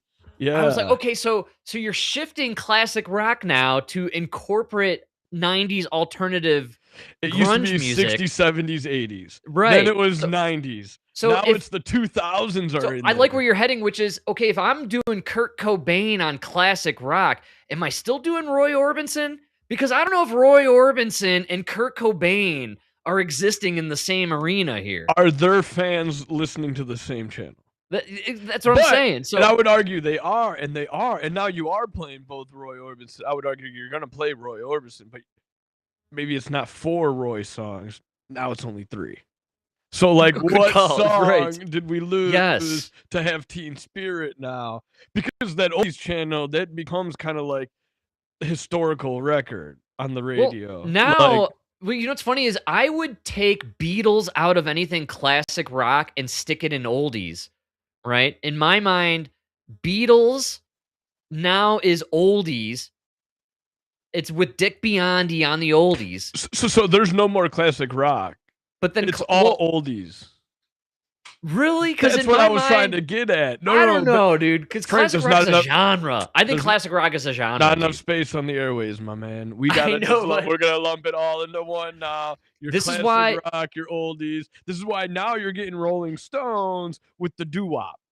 Okay, but here's my problem, and I've been harping on this a lot because I rock Sirius XM radio here, and they have decided there's so much classic rock that we're going to divide it into classic vinyl and classic rewind. It's the classic, and which is the classic rock, basically 70s era classic rock and then 80s classic rock. That's how they divide it, And so you can basically kind of assume on some level that classic rock kind of incorporates 70s and 80s primarily. I think that's the classic rock era. And 90s is a whole different kind of era of music in my book. You know what I'm saying? 70s, 80s classic rock, 60s, 50s oldies, 70s, 80s classic, 90s to 2000s, and then obviously rock and roll died in 2008. I think that's the last year rock and roll was actually a genre, so that's when we just stopped talking about it, right?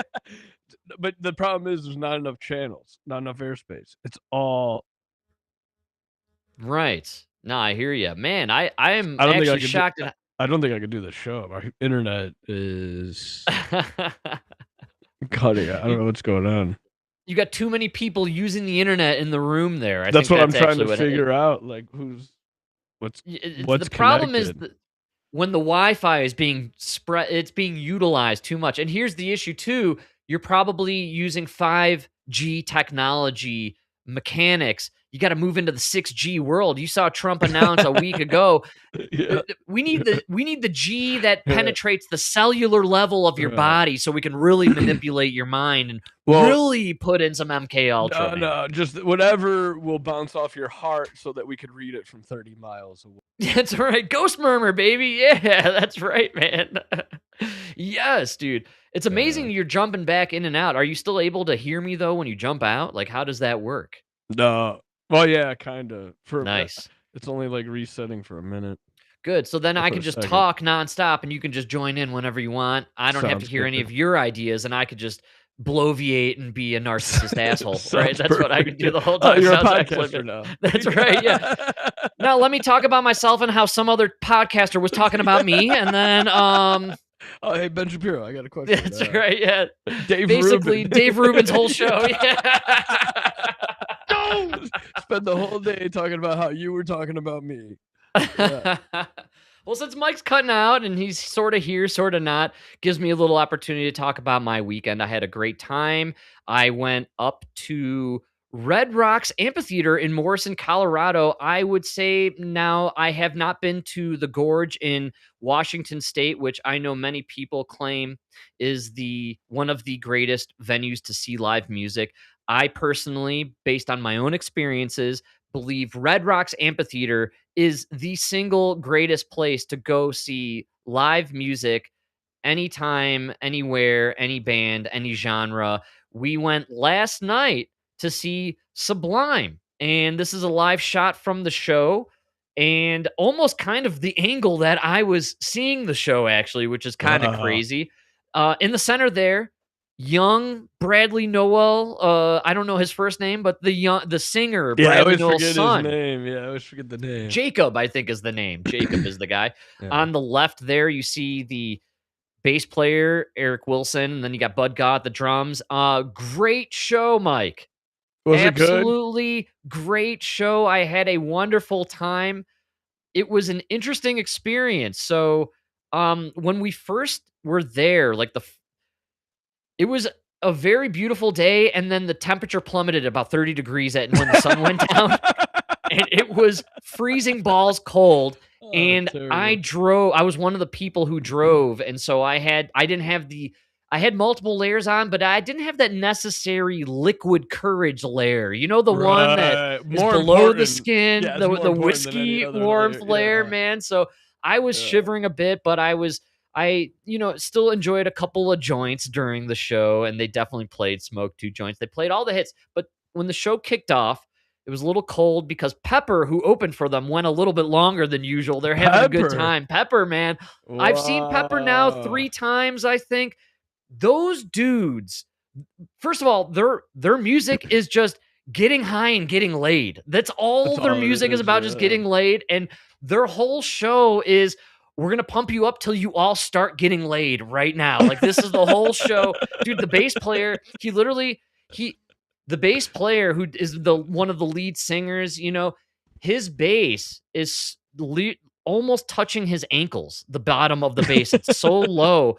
And it's literally the way he plays it and dances with it. It is a physical extension of his penis. It's a It's cock, literally yeah. it is his penis, and he is just putting it in the faces of the women and gyrating his hips, and he's having sex with his bass the entire performance. It's absolutely a great show. I love Pepper. I think they're really fun dudes.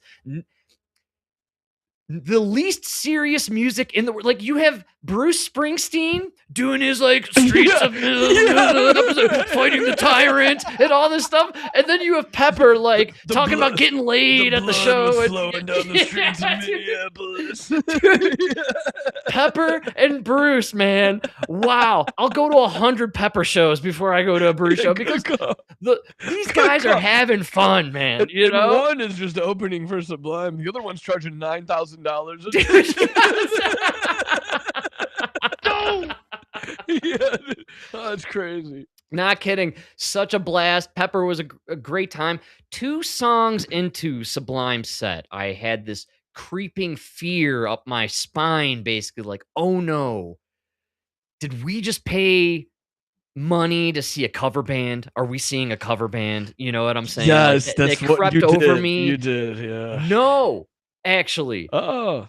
The kid made it his own, maybe a little drunker than he had expected because Pepper went a little longer than usual. You know what I'm saying? But he was, dude, it felt like I was seeing a legitimate Sublime show. I felt like I was seeing it wasn't a cover band. It felt like I was at a naturally organic experience. Did you ever see Sublime with Rome? I did, which felt like a cover band. A cover band. when I Oh, saw so it them. was way Yes. better than that, huh? No, this kid, he's up there, dude. He's Yeah. singing most of the songs. There's a few where he does play guitar, but they got 2 guys who are great guitarists. They play all the guitar licks you remember from your youth. They play them spot on perfectly. The kid freestyles and runs around. At one point, he climbed up the rocks and was up on the rocks, and you couldn't even see him except on the screen. And he was fucked up and having a great time, but the voice identical to the dad.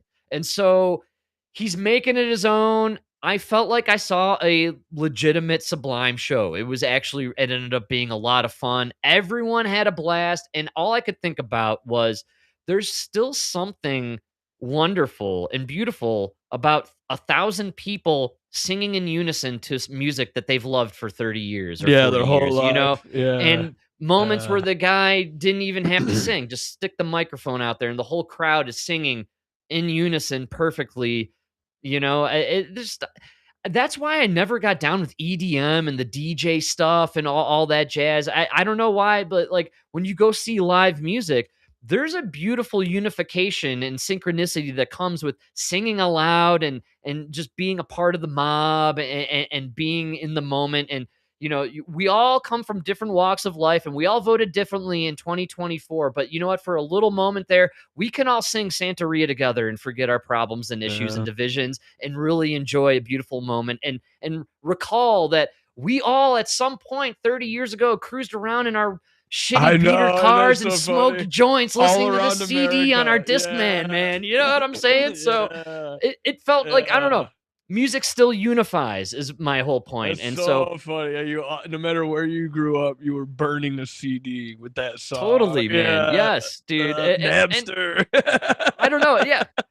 And I was with some friends, you know, from high school. All of us voted very differently in 2024. All of us felt very differently about COVID-19 lockdowns, mandates, the vaccines, everything. We're all on different, a whole arrays and spectrum of beliefs. But we got together for a few hours, had a great time at Red Rocks, and enjoyed some music that existed at a time where we weren't divided like that back in those days. And you know what's crazy about Sublime is it's literally the anti-woke music, man. It's white dudes playing the most mishmash of musical styles you could ever. It's hip-hop and punk and reggae and ska and classic rock and metal, and it's just got it all in there. And the Pepper and the guys who opened before them, the opening act were like 3 fat white dudes in suits hip-hopping over ska music. Like, what?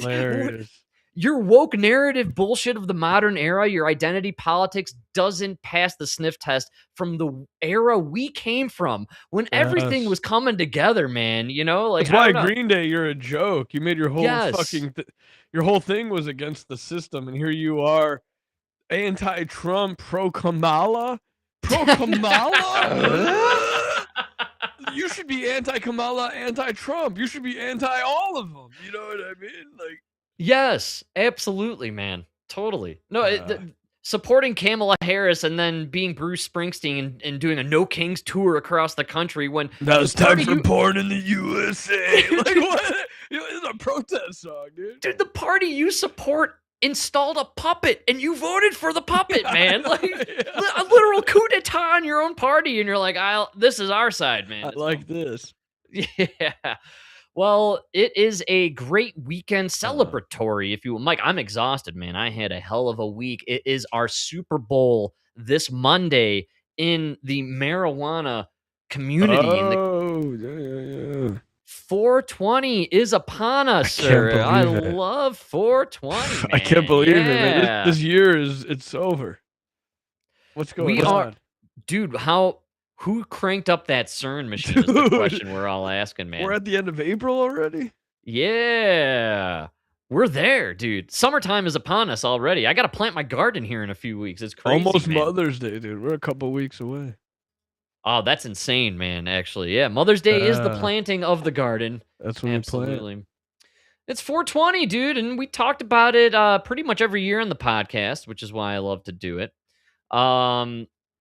We are celebrating on Monday, 420, Universal Code for Cannabis in pop culture, right? Slang for weed itself, according to the Grok. I wouldn't say people refer to weed as 420, but Mike, we discussed it last year. I thought I'd give us another rundown on it for the folks out there, but 420 was created at San Rafael High School in Marin County, California by these fellas, Steve Capper, Dave Reddix, Jeffrey Knoll, and Larry Schwartz, and Mark Gravich. They called themselves the Waldos because they hung out on that wall right there. They used to hang and lean on the wall. Oh, so funny. A friend of a brother's friend of one of these guys had an alleged abandoned cannabis crop nearby Point Reyes, and they were given a treasure map to go harvest the pot plant. So they decided to meet every day at the Louis Pasteur statue on campus, which is that right there. There's the four dudes hanging out at the statue.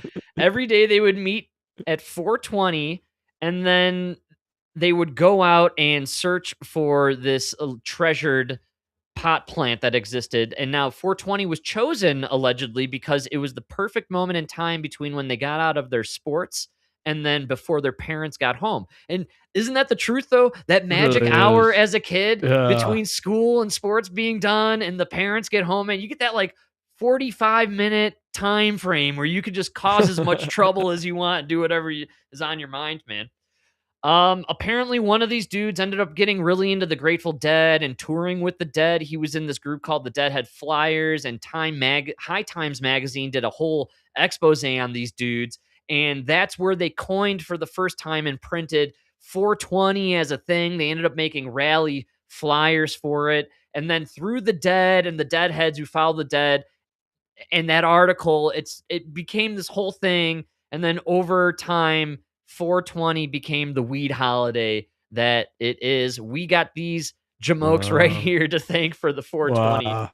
I can't wait for them to do a movie on these guys. It's gonna be 5 black lesbians. 4 black dudes, yeah. This is the Netflix special right here, actually. This is the star of the movie. We got Bob Marley smoking weed. So yeah, I typed in the Grok. I was like, give me some famous guys smoking weed out there. Like I said, the Super Bowl for people in the cannabis industry. I am in the cannabis industry myself. It was one of our busiest weeks ever. Record breaking, actually. I haven't seen the numbers yet, but I'm gonna guarantee it only because it was gonna be quiet. No Afro Man this year. I had announced earlier a couple weeks ago, and so it seemed like there wasn't as much hype in the Denver area for 420 until at the last minute, maybe 8 days before the performance on Monday night, 420 at Red Rocks. Ice Cube will be playing. He announced special guest, the Potfather himself, Snoop Dogg, will be joining him. And so all of a sudden, every dispensary just exploded with business expectations. just for Snoop Dogg, not the fans coming, but just Snoop Dogg himself. Everybody had The to. guy's like 60-something years old.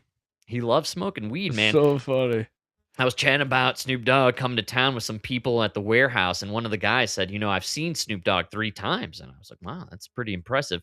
When was this? How was it? And he goes, it was all right. It was during his Snoop Lion years when he was smoking more weed than ever before, and he became like a Rastafari rapper guy, and said it was okay. It was all right. Not nothing. It explains why he's no longer Snoop Lion, I think, and he's touring as Snoop Dogg. So Pot Holiday, my favorite, one of my favorites. It used to be a really great time, but now not so much, right? It doesn't seem to have the muster that it used to. Right? It's getting old. Everyone's high now, so nobody really cares as much as they used to. I think that's the problem, right? Yeah, because now it's not even special. Like everybody's high exactly. all day, every day. It used to be just like we can't get high openly all the time, but there's this one day where if you're high openly, nobody judges you because they know this is your day of celebration, right? Yeah, right. Excellent stuff. Excellent stuff. Also, this week it was announced, and I'm trying to find, in the vein of the 420 and the open use of medicinal products that formerly were illegal, Trump had quite the crew at the White House. I'm not sure if you were paying or keen on this one, Mike. We don't need Joe Rogan in the White House. I like it, man. Joe's a funny guy. So Trump signed an executive order accelerating access to a specific psychedelic drug treatment. The headlines were very funny about this because when I first read about it, I thought, is this about shrooms again? Because we legalize shrooms here in Colorado, and it's really not a big deal, honestly. But this is more about, and I'm not sure if you're familiar with this because this ties into a lot of the stuff around PTSD and former military service members. But apparently he's fast-tracking this psychedelic drug called ibogaine, which is used specifically for PTSD. He's fast-tracking $50 million in federal funding, and it's amazing. We do $50 million in funding to try and help veterans with PTSD. Let's do $500 million for chemtrails and geoengineering, though, right? Let's spray chemicals in the air and test geoengineering and particle frequency acceleration in the atmosphere, but only $50 million we'll give to the veterans for their PTSD from the wars we started so we can drive Hummers around back in the 2000s, right? So yeah, super interesting. I thought that at first everybody would be remiss to, to think, hey, I think this is about shrooms. What's the big deal about shrooms? No, this is like a specific thing, this ibogaine, that apparently you can get in almost every other country in the world, including Mexico, except the United States. And why is that? Well, it must be similar to ivermectin, is my only guess. It's very cheap. You can't make a profit on it. Pharmaceutical, and it like treats people like it like treats alcoholism too. Dude, so I don't know if you've been following all the news around ivermectin the last couple months, but it's really sweeping the web that ivermectin clinically is helping cure. It's curing cancer. 12 to 17 cancers. It's curing cancer, dude. The horse paste that they made you think was killing Joe Rogan is actually curing cancers. Dude, I was listening to the radio the other day, and this guy comes on to a commercial, and he's talking about like getting your shots and all that, and I'm like, who the fuck is this guy? He's like, this has been a message from Sanjay Gupta, and I was like, dude, bro, this motherfucker shouldn't be allowed to talk on any fucking radio, TV, dude. He is just straight propaganda. Yeah, you're a liar, man. Straight propaganda. The Joe Rogan interview should have ended that guy's career, man. And then you went back on the fucking CNN the next day and called it a horse That's ridiculous. Dude, that guy should be put on an island with Eric Swalwell, like never allowed back. Absolutely, man. Oh, it's just so frustrating.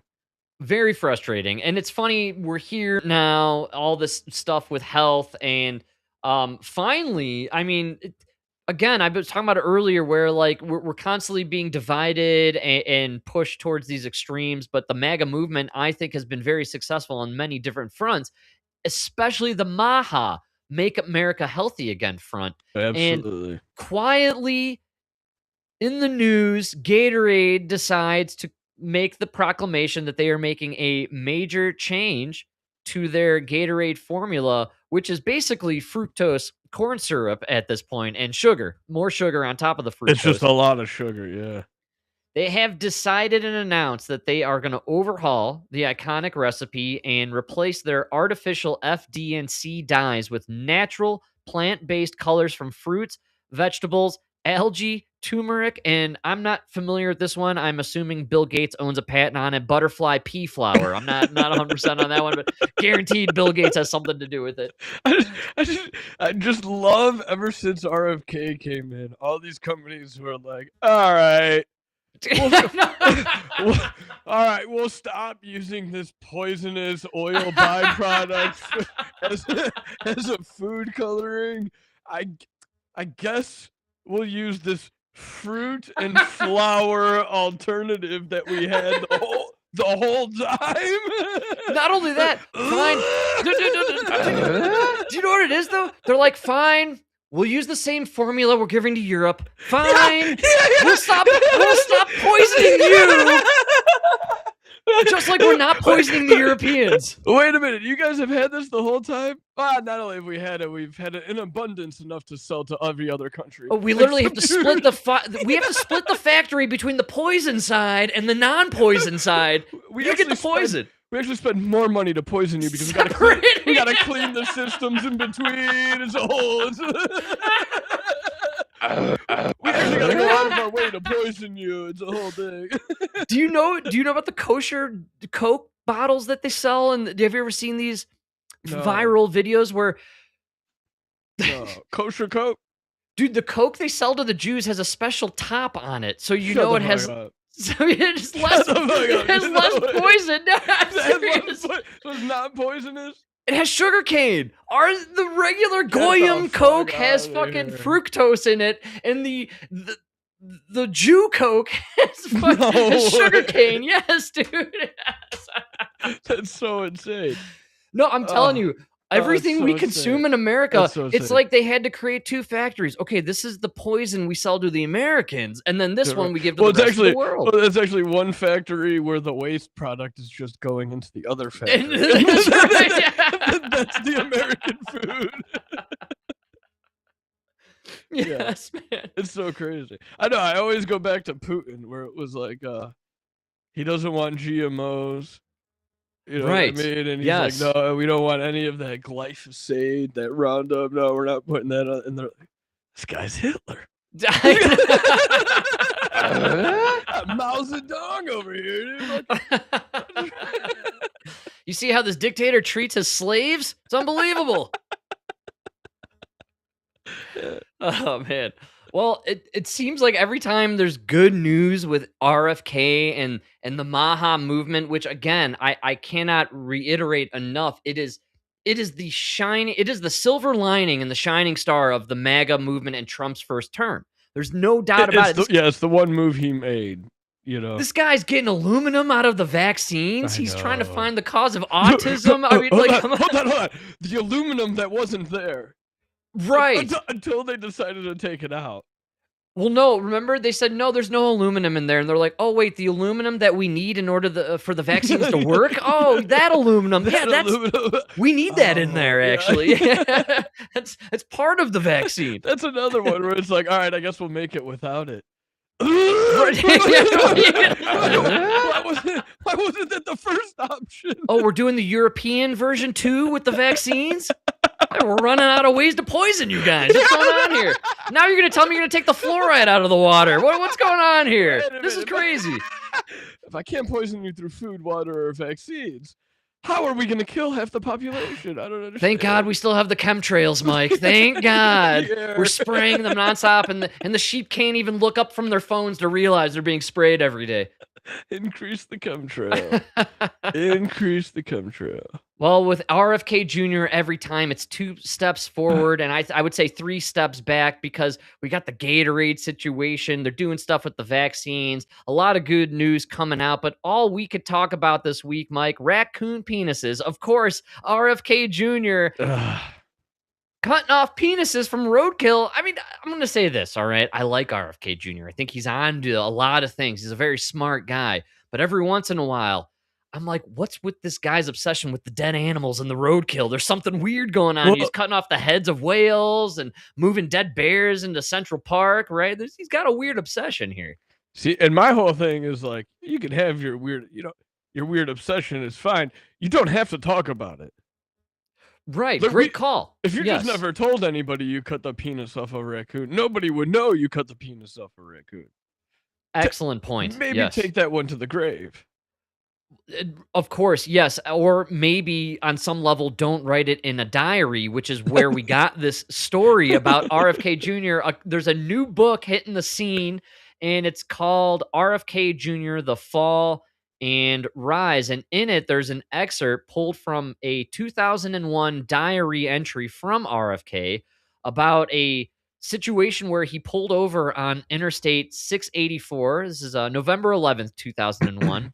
And with his young kids in the car, he went over to roadkill a dead raccoon and cut the genitals off the raccoon to quote unquote study them later at his house, because apparently RFK likes to study dead animals. The entry itself said, quote, written by RFK Jr. I was standing in front of my parked car on I-684, cutting the penis out of a road-killed raccoon, thinking about how weird some of my family members have turned out to be.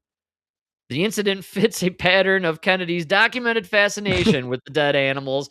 Like I said, the dead bear in Central Park with the bike, which was very humorous.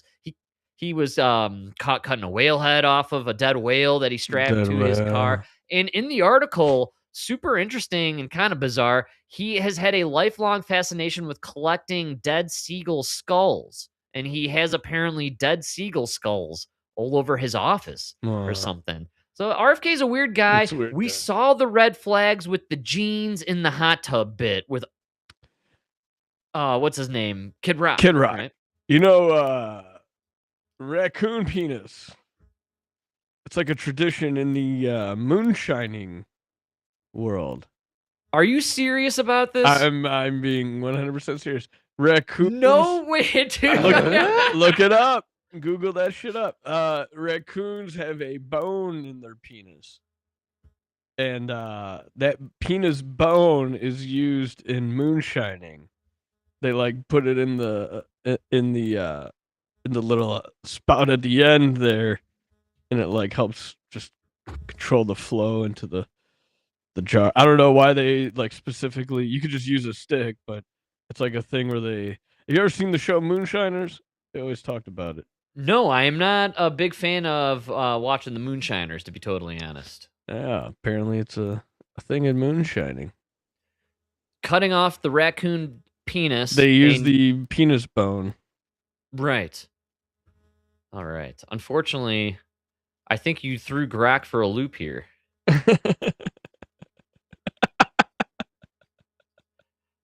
Grok has no.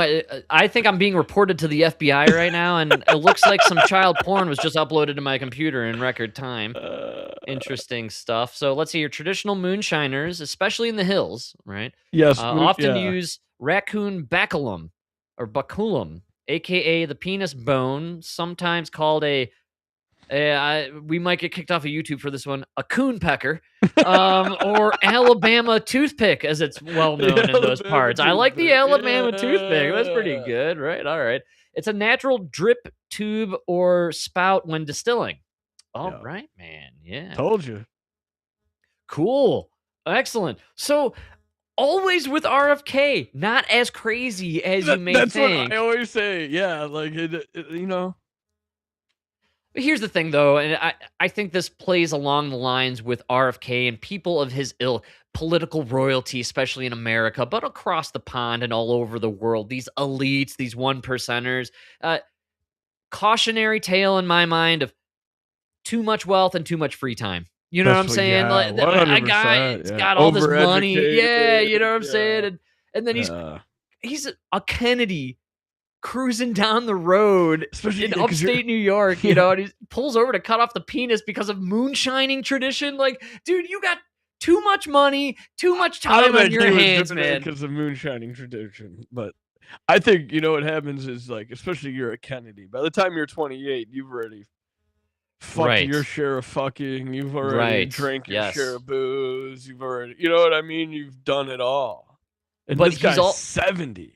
Like, man, he's bored, you know? well, RFK Jr., political royalty, American royalty, he's in the 1%. We all remember Sandra Bullock bragging about Korean foreskins. Can you imagine the effect of raccoon foreskins? I mean, maybe the elites are onto something we don't know about. Maybe accidentally RFK has revealed a secret, right? Or, politicians not as... Oh, good call, man. Wow. Did you hear how RFK fallen on rough times? I heard he's using raccoon foreskins to look like that nowadays. I was in bathroom. Open the... It was raccoon adrenochrome. Yeah, man. Cutting off penises off dead raccoons. I think this is really entertaining stuff and what we should really be focusing our attention on in these dire times. We're in World War III, maybe Armageddon, maybe the biblical end times that we've been discussing on and off here. Did I lose you, Mike? Are you still there? I feel like you're here. I'm back. You're pixelating. You're all right. You're back though. Excellent, man. Excellent. We got a little time left. I feel like I'm barely holding on to you. Is there anything else? Maybe. Well, you know what? We're doing RFK. And did you see RFK this week? He was testifying once again. They keep dragging him in front of Congress to prove he's a nut job and all this stuff. And his policies are insane. And basically, Big Pharma's paying the people they have paid for to be in Congress to drag RFK into Congress and make a mockery of him in front of the public. It's so crazy. Tell me you're paid for by Big Pharma, you know? I don't need to tell you, Mike. I could show you an example. Maybe number one nut job and lunatic in Congress right now, Democratic Representative Rosa DeLauro. You know this insane individual. The blue-haired crazy old lady, dude. Totally, man. She is crazy. I mean, how about Elizabeth Warren, dude? We didn't even get to talk about the wealth tax. No, fill me in on that wealth tax, man. Yeah, what's going on with that? Oh, dude, Elizabeth Warren and the Democrats are really pushing for this wealth tax. Interesting, considering they're all the wealthiest people on the planet. This whole clip went around of Elizabeth Warren. She posted on whatever, but where she was explaining how it's only 2% on every dollar you have over 50 million. I don't know how to math like that, actually. Yeah, I'm not really sure what's going on here. If you're worth $51 million, right. And it's not, I didn't say how much you earned this year. Oh, good call, man. If Just you're worth worth $51 million, we're going to take 2% of that $1 million. So you owe us $20,000. Was it $220,000? Yeah, I don't think people the Democrats are communists, socialist at best, and their number one objective is to take your money if you made any personal wealth, and they're going to give it to the migrants. Literally, this is the exact playbook for the income tax. The original income tax was, Frank, we're just going to take 1 to 3% of the richest people in America. Right. You make the most money, we're going to take 1 to 3%. And then it became everybody's paying 20%. Yeah, that's what happened in New York, man. Dammy's like, we're going to just charge the rich. Then the rich moved, and they're like, well, we got to charge somebody. So if you're middle class, we're charging you now because you're the rich. You see that? Now in New York, they want to lower the estate tax down to $750,000. It used to be if you were worth $5 million or Damn, more. dude. Yes. Yeah, because all the we're having a wealth exodus in Denver right now. Same in with Colorado as a Illinois. whole. Yeah. It's all the Democrat places, man. Yeah, because famously, Gavin Newsom, what did he say? Where are you going to go? Well, it turns out Austin, Florida, Texas, Florida, Alabama, actually, is, I think, where, Turns out anywhere there's not income tax. Like, that's Yes, man. Anywhere essentially where they don't declare if you are a job creator and entrepreneur, we're going to attack you the most over everybody else, man. I mean, Yes. that's Colorado's the least friendly to business in the country, maybe second to California at this point. RFK Jr. on the stand this week, Congress holding his feet to the fire. They're talking serious issues here, Mike. I mean, the real stuff that all Americans are really concerned about. Let's give it to this nut job, Deloro. She's going to hammer RFK on what's really afflicting America in this moment. Don't drink raw milk. And the FDA's website says raw milk, unpasteurized milk, can harbor dangerous germs that can pose serious health risks to you and your family. You have your own personal views about raw milk. They cannot be part of a health protocol. Do you hear all the accessories clinging and clanging on her? Dude, man? it's insane. Raw milk is not regulated by the federal government.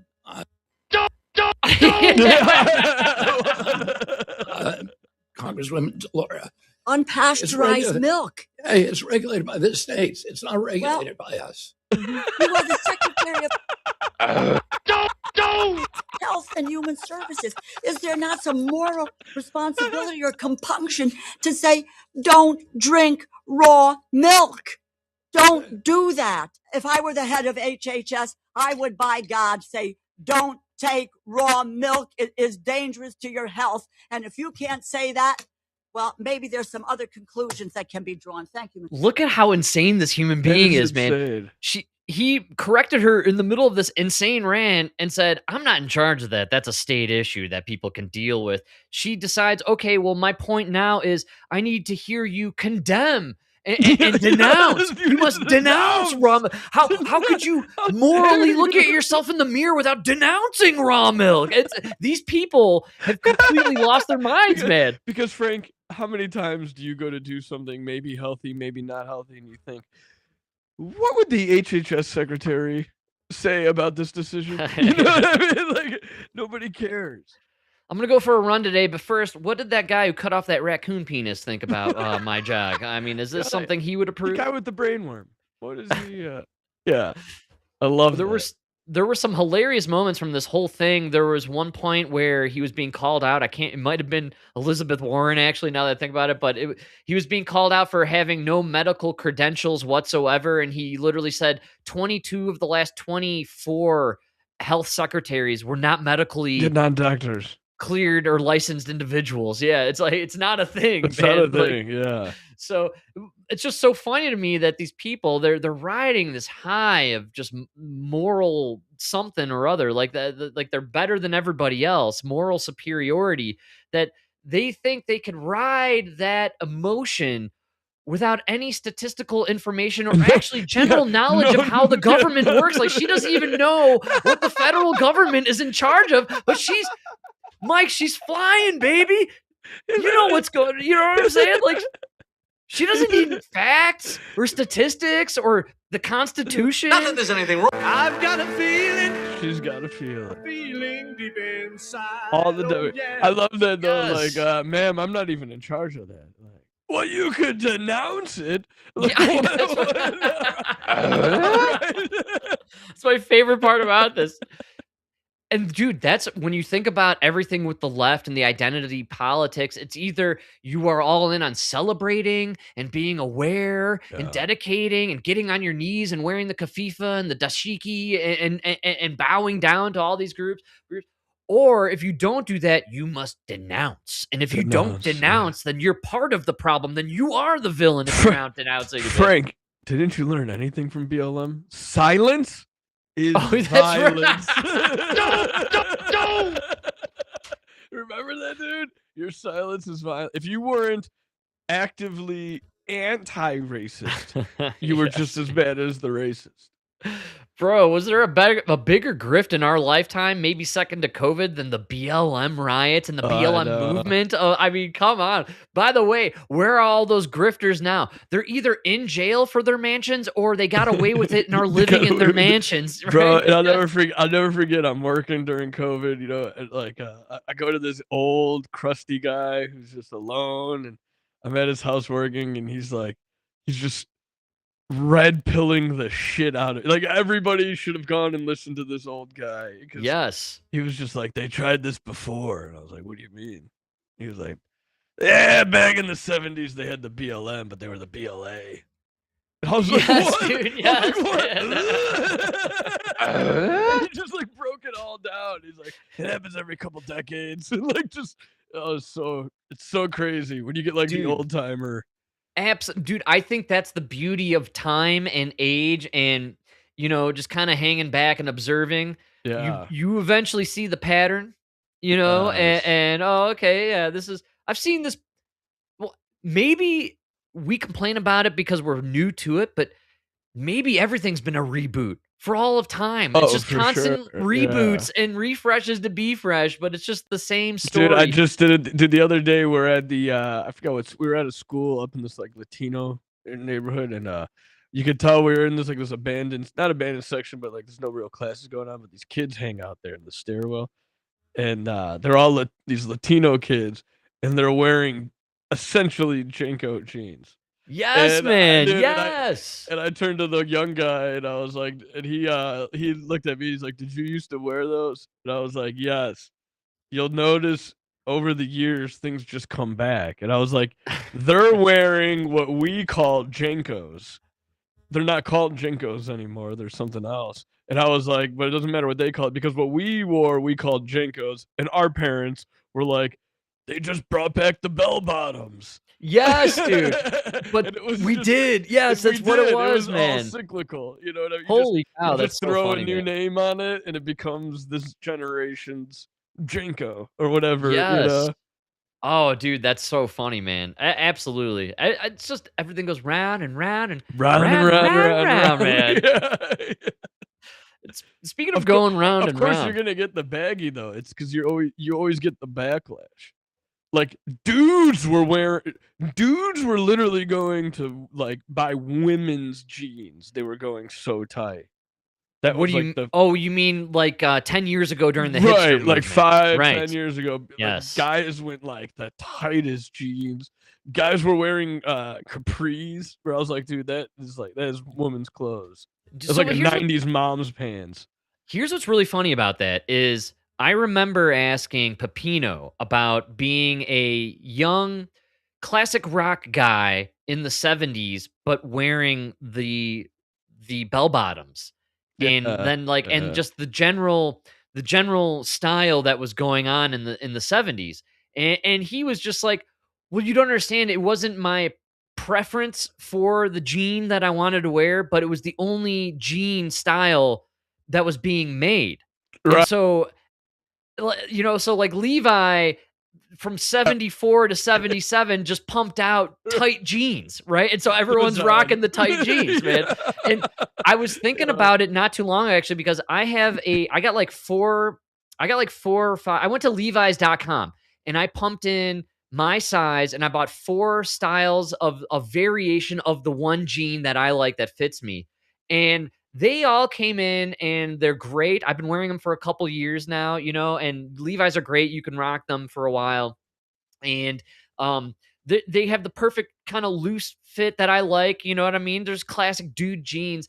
And I have one pair that has survived since like before the pandemic that I still fit in, but they're kind of got some holes here and there. So I don't wear it often. And I put it on the other day and dude, that shit was so tight on my thighs.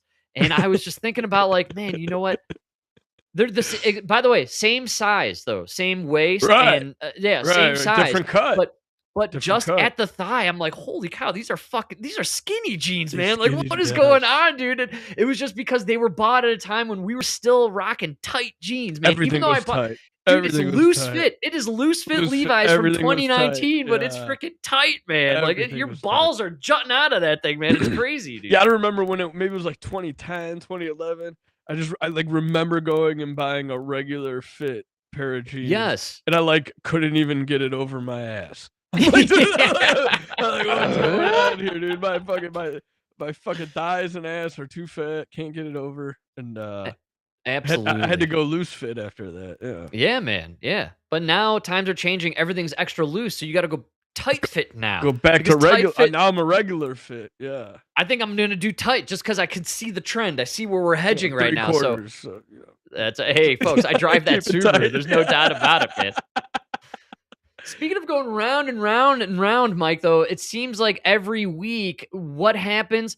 Trump shoots a tweet out at 2 a.m. from the toilet, and then it consumes everybody's life for the next week. And of course, the greatest tweet ever, apparently, I guess, Get Trump. the fuck out of here, dude. Dr. Jesus Superstar is what I'm calling this one, man. Nothing better than waking up in the morning. You turn on a podcast while you're taking a shower, and 3 faggots are complaining about Donald Trump. Donald Trump being sacrilegious with his post. Suddenly, the left, the side that is like atheist, right? You guys are agnostic at best, right? Your whole thing is anti-religion. All of a sudden, clutching their rosemaries. Oh my God! Oh, this is blasphemous! Oh my God! So ridiculous. The Pod Save guys were offended, Frank. Of course. The least dude. The Not least religious at all. Yeah. The famous old saying used to be, the loudest crier at the funeral was the one who disrespected the deceased the most, or Yes. never had closure with that person, right? The person crying the loudest, Erica Kirk at Charlie Kirk's funeral, right? That person did something wrong to that guy, right? It's the old saying, the woman who cries the loudest at the funeral colluded with Mossad. That is all this time. Right. Even the ladies on The View. Whoopi Goldberg hasn't seen a Bible in 40 years. And I know. Child, I can't even believe this. Oh, I'm gonna whip up some gumbo for God here, man. Yeah, it's like, dude, all these people. Joy Behar, a Jew, complaining about it on The View. That was the best part. Yeah, that's unbelievable, man. Clutching their pearls and their rosemaries on the left, as if we've never seen anyone using the deification of Jesus Christ. Oh, what is that? Oh, sorry. I didn't know that we made Obama the Christ for several years. Literally was Jesus, man. Newsweek getting extra blasphemous with it. I feel like we all remember this. Not only was it a halo on their cover over Barack Obama's head, it was a rainbow-colored halo to really push a little salt into that wound when they talk about their anointed king of kings, Barack Hussein Obama. Just because I don't think people realize. Also, this is what. And I was just saying you can post him. Oh, there he is. I see it. Hello. We're back. Hey now.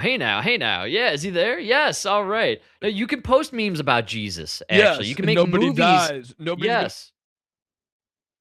I knew he was gonna get cut off there. We was going too good. We were rolling. It's the storms. They're getting a lot of storms out there in Indiana. A lot of storms out there. A lot of storms. All right, we better cut this one.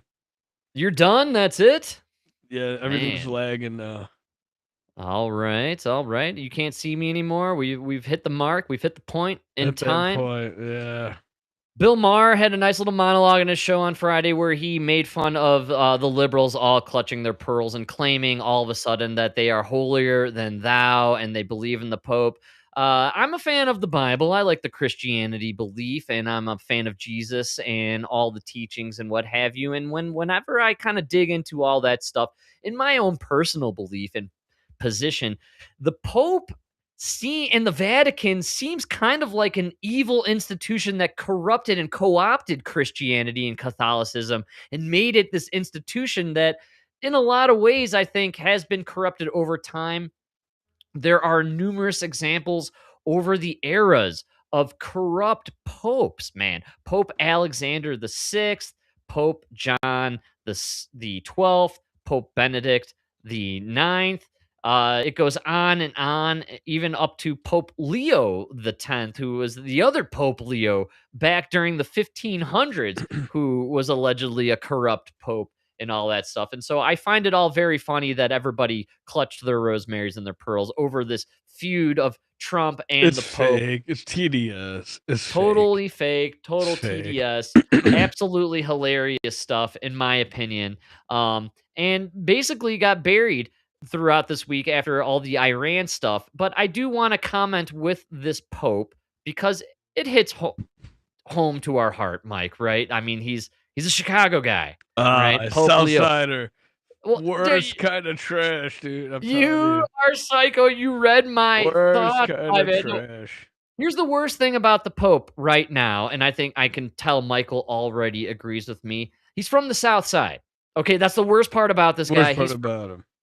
I cannot bring myself in any realm of existence to respecting a man who cheers for the White Sox. I'm sorry, it's just not going to happen. No respect for anyone who wears and dons the black and white. Yeah, get the fuck out of here, dude. Sox, Get the fuck out of here. No respect for anyone. No. I'm sorry, dude. No, so you're a Sox fan, Pope Leo. I don't care what you have to say. I don't care about your connection to God, actually, to be totally honest. Whoa, I'm starting to question your connection to God. You're That's what I'm saying. You're God in my spirit. You don't even know what team to root for. Get out. I'm going to have to do a little refresh on Revelations, but if I'm to understand, they do mention how when the 7 seals are opened up and all the demons come out and take over Earth, one of those 7 horsemen wearing a White Sox hat, if I'm not mistaken. They are one of the demon creatures is a Sox fan. See, the book was written a long time ago, Frank. So those were horsemen back then. Today they come back in black SUVs with White Sox license plates, and they clog up the fucking highway because they don't know how to fucking drive. They don't know how to fucking zipper merge. They drive around everybody and then cause the fucking traffic that they're trying to avoid, not realizing that they're the fucking assholes causing it. Southsiders can't read, can't write, can't do math, think they're the fucking God's gift to Earth. Fucking Southsiders, retards. We all knew the Antichrist would be a Southsider. We all knew it. It was biblically determined thousands of years ago. Fucking Southside. Terrible.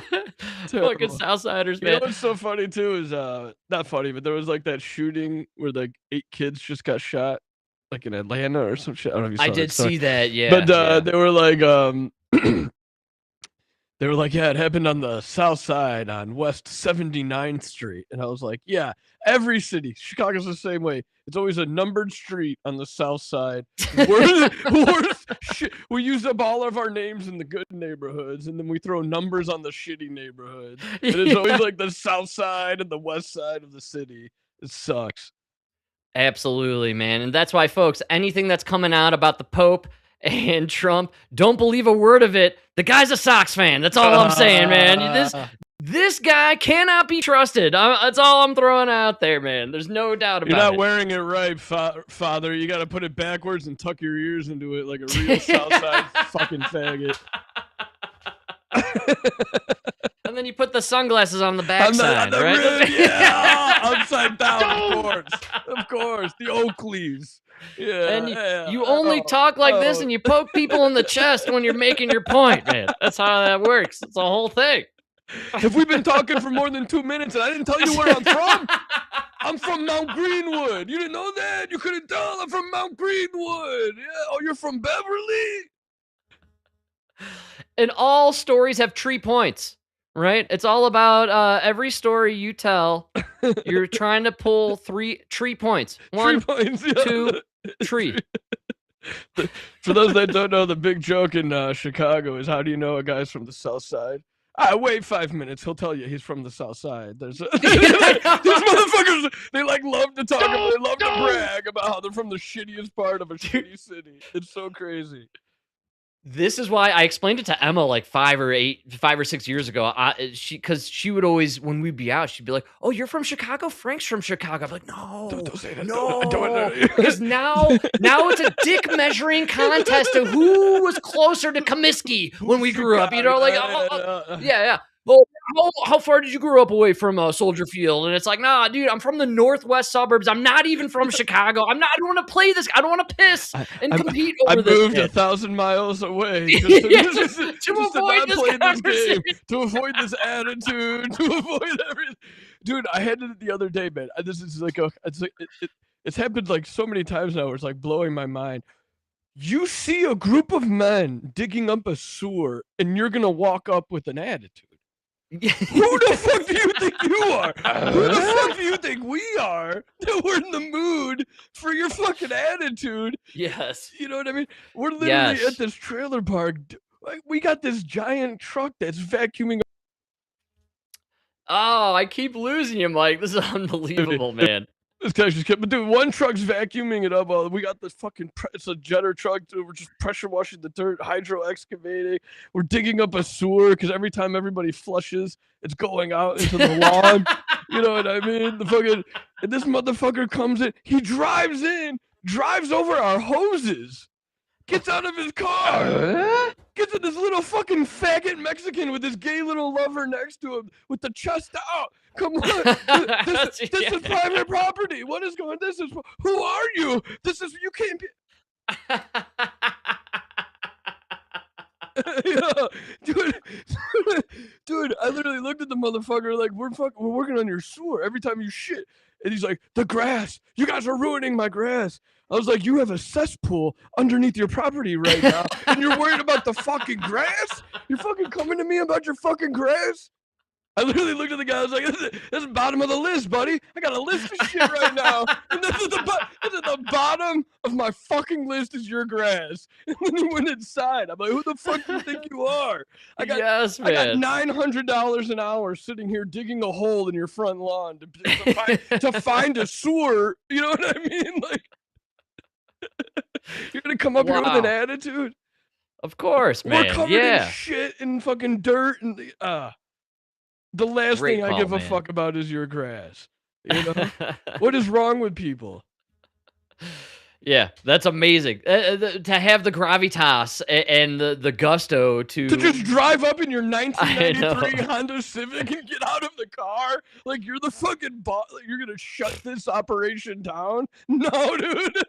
You want to, Mike? You want to swing some real big dick? Pull up in a Subaru Crosstrek, my man. That's how you really show the boys who's the boss.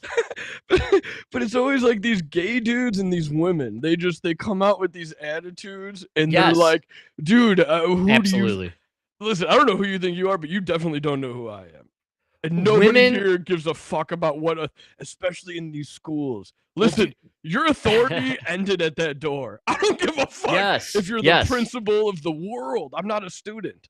Also, women and gay fellas grew up in worlds where no one bopped them in the face. Right. What's Mike Tyson's famous saying, everyone has a plan until they get punched in the mouth, right? Exactly. You and I grew up not only punching each other in the mouth, but then being with other dudes who, you know, I'll never forget one of my better friends growing up, Kenny B, who lived by our house. Me and him one time got into like I don't remember why, but we were wrestling, but then we were punching, man. Yeah. You know, and he was bigger than me, and he beat the crap out of me. Like he got me.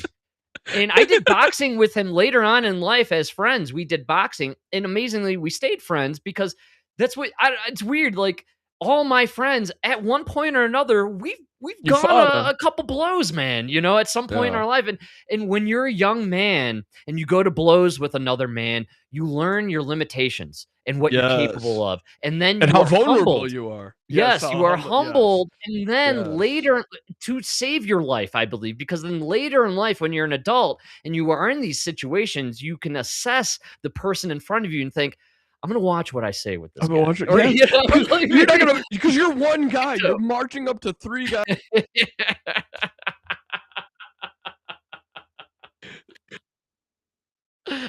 It's killing me. But dude, you're marching up to three guys with tools in their hands. We got shovels. Yes, we're gonna fucking whoop this shovel. First of all, I don't even need the shovel. I'm gonna whoop your faggoty ass all up and down this trailer park. Also, you don't know, especially guys working in elements with tools, hardworking dudes. You don't know who you're crossing paths with who has just had enough. And and let me tell you something. You might be the last straw on that back, dude. And as a guy who works in the sewers, I'm gonna tell you right now, every day you see me out there, everything has gone to shit. Everything has gone wrong. Yes, that's what I'm saying. If it's after 9 o'clock, I've had it up to here with the job, every person.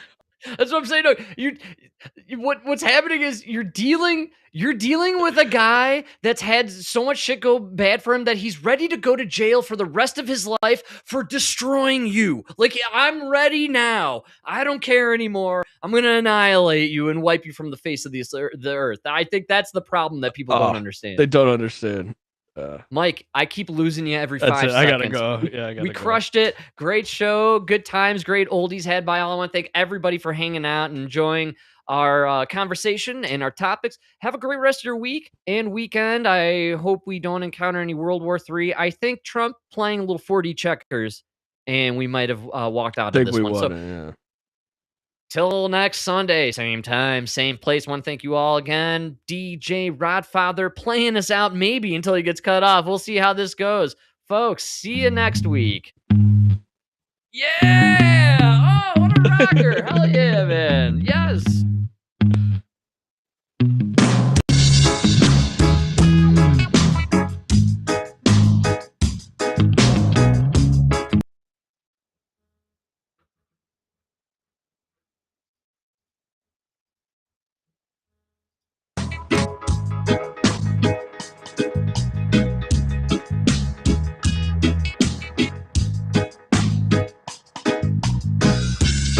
Stolen with the number one sound. Her 4-4 in the background, no platinum selector of the time. Don't watch my size in this hour.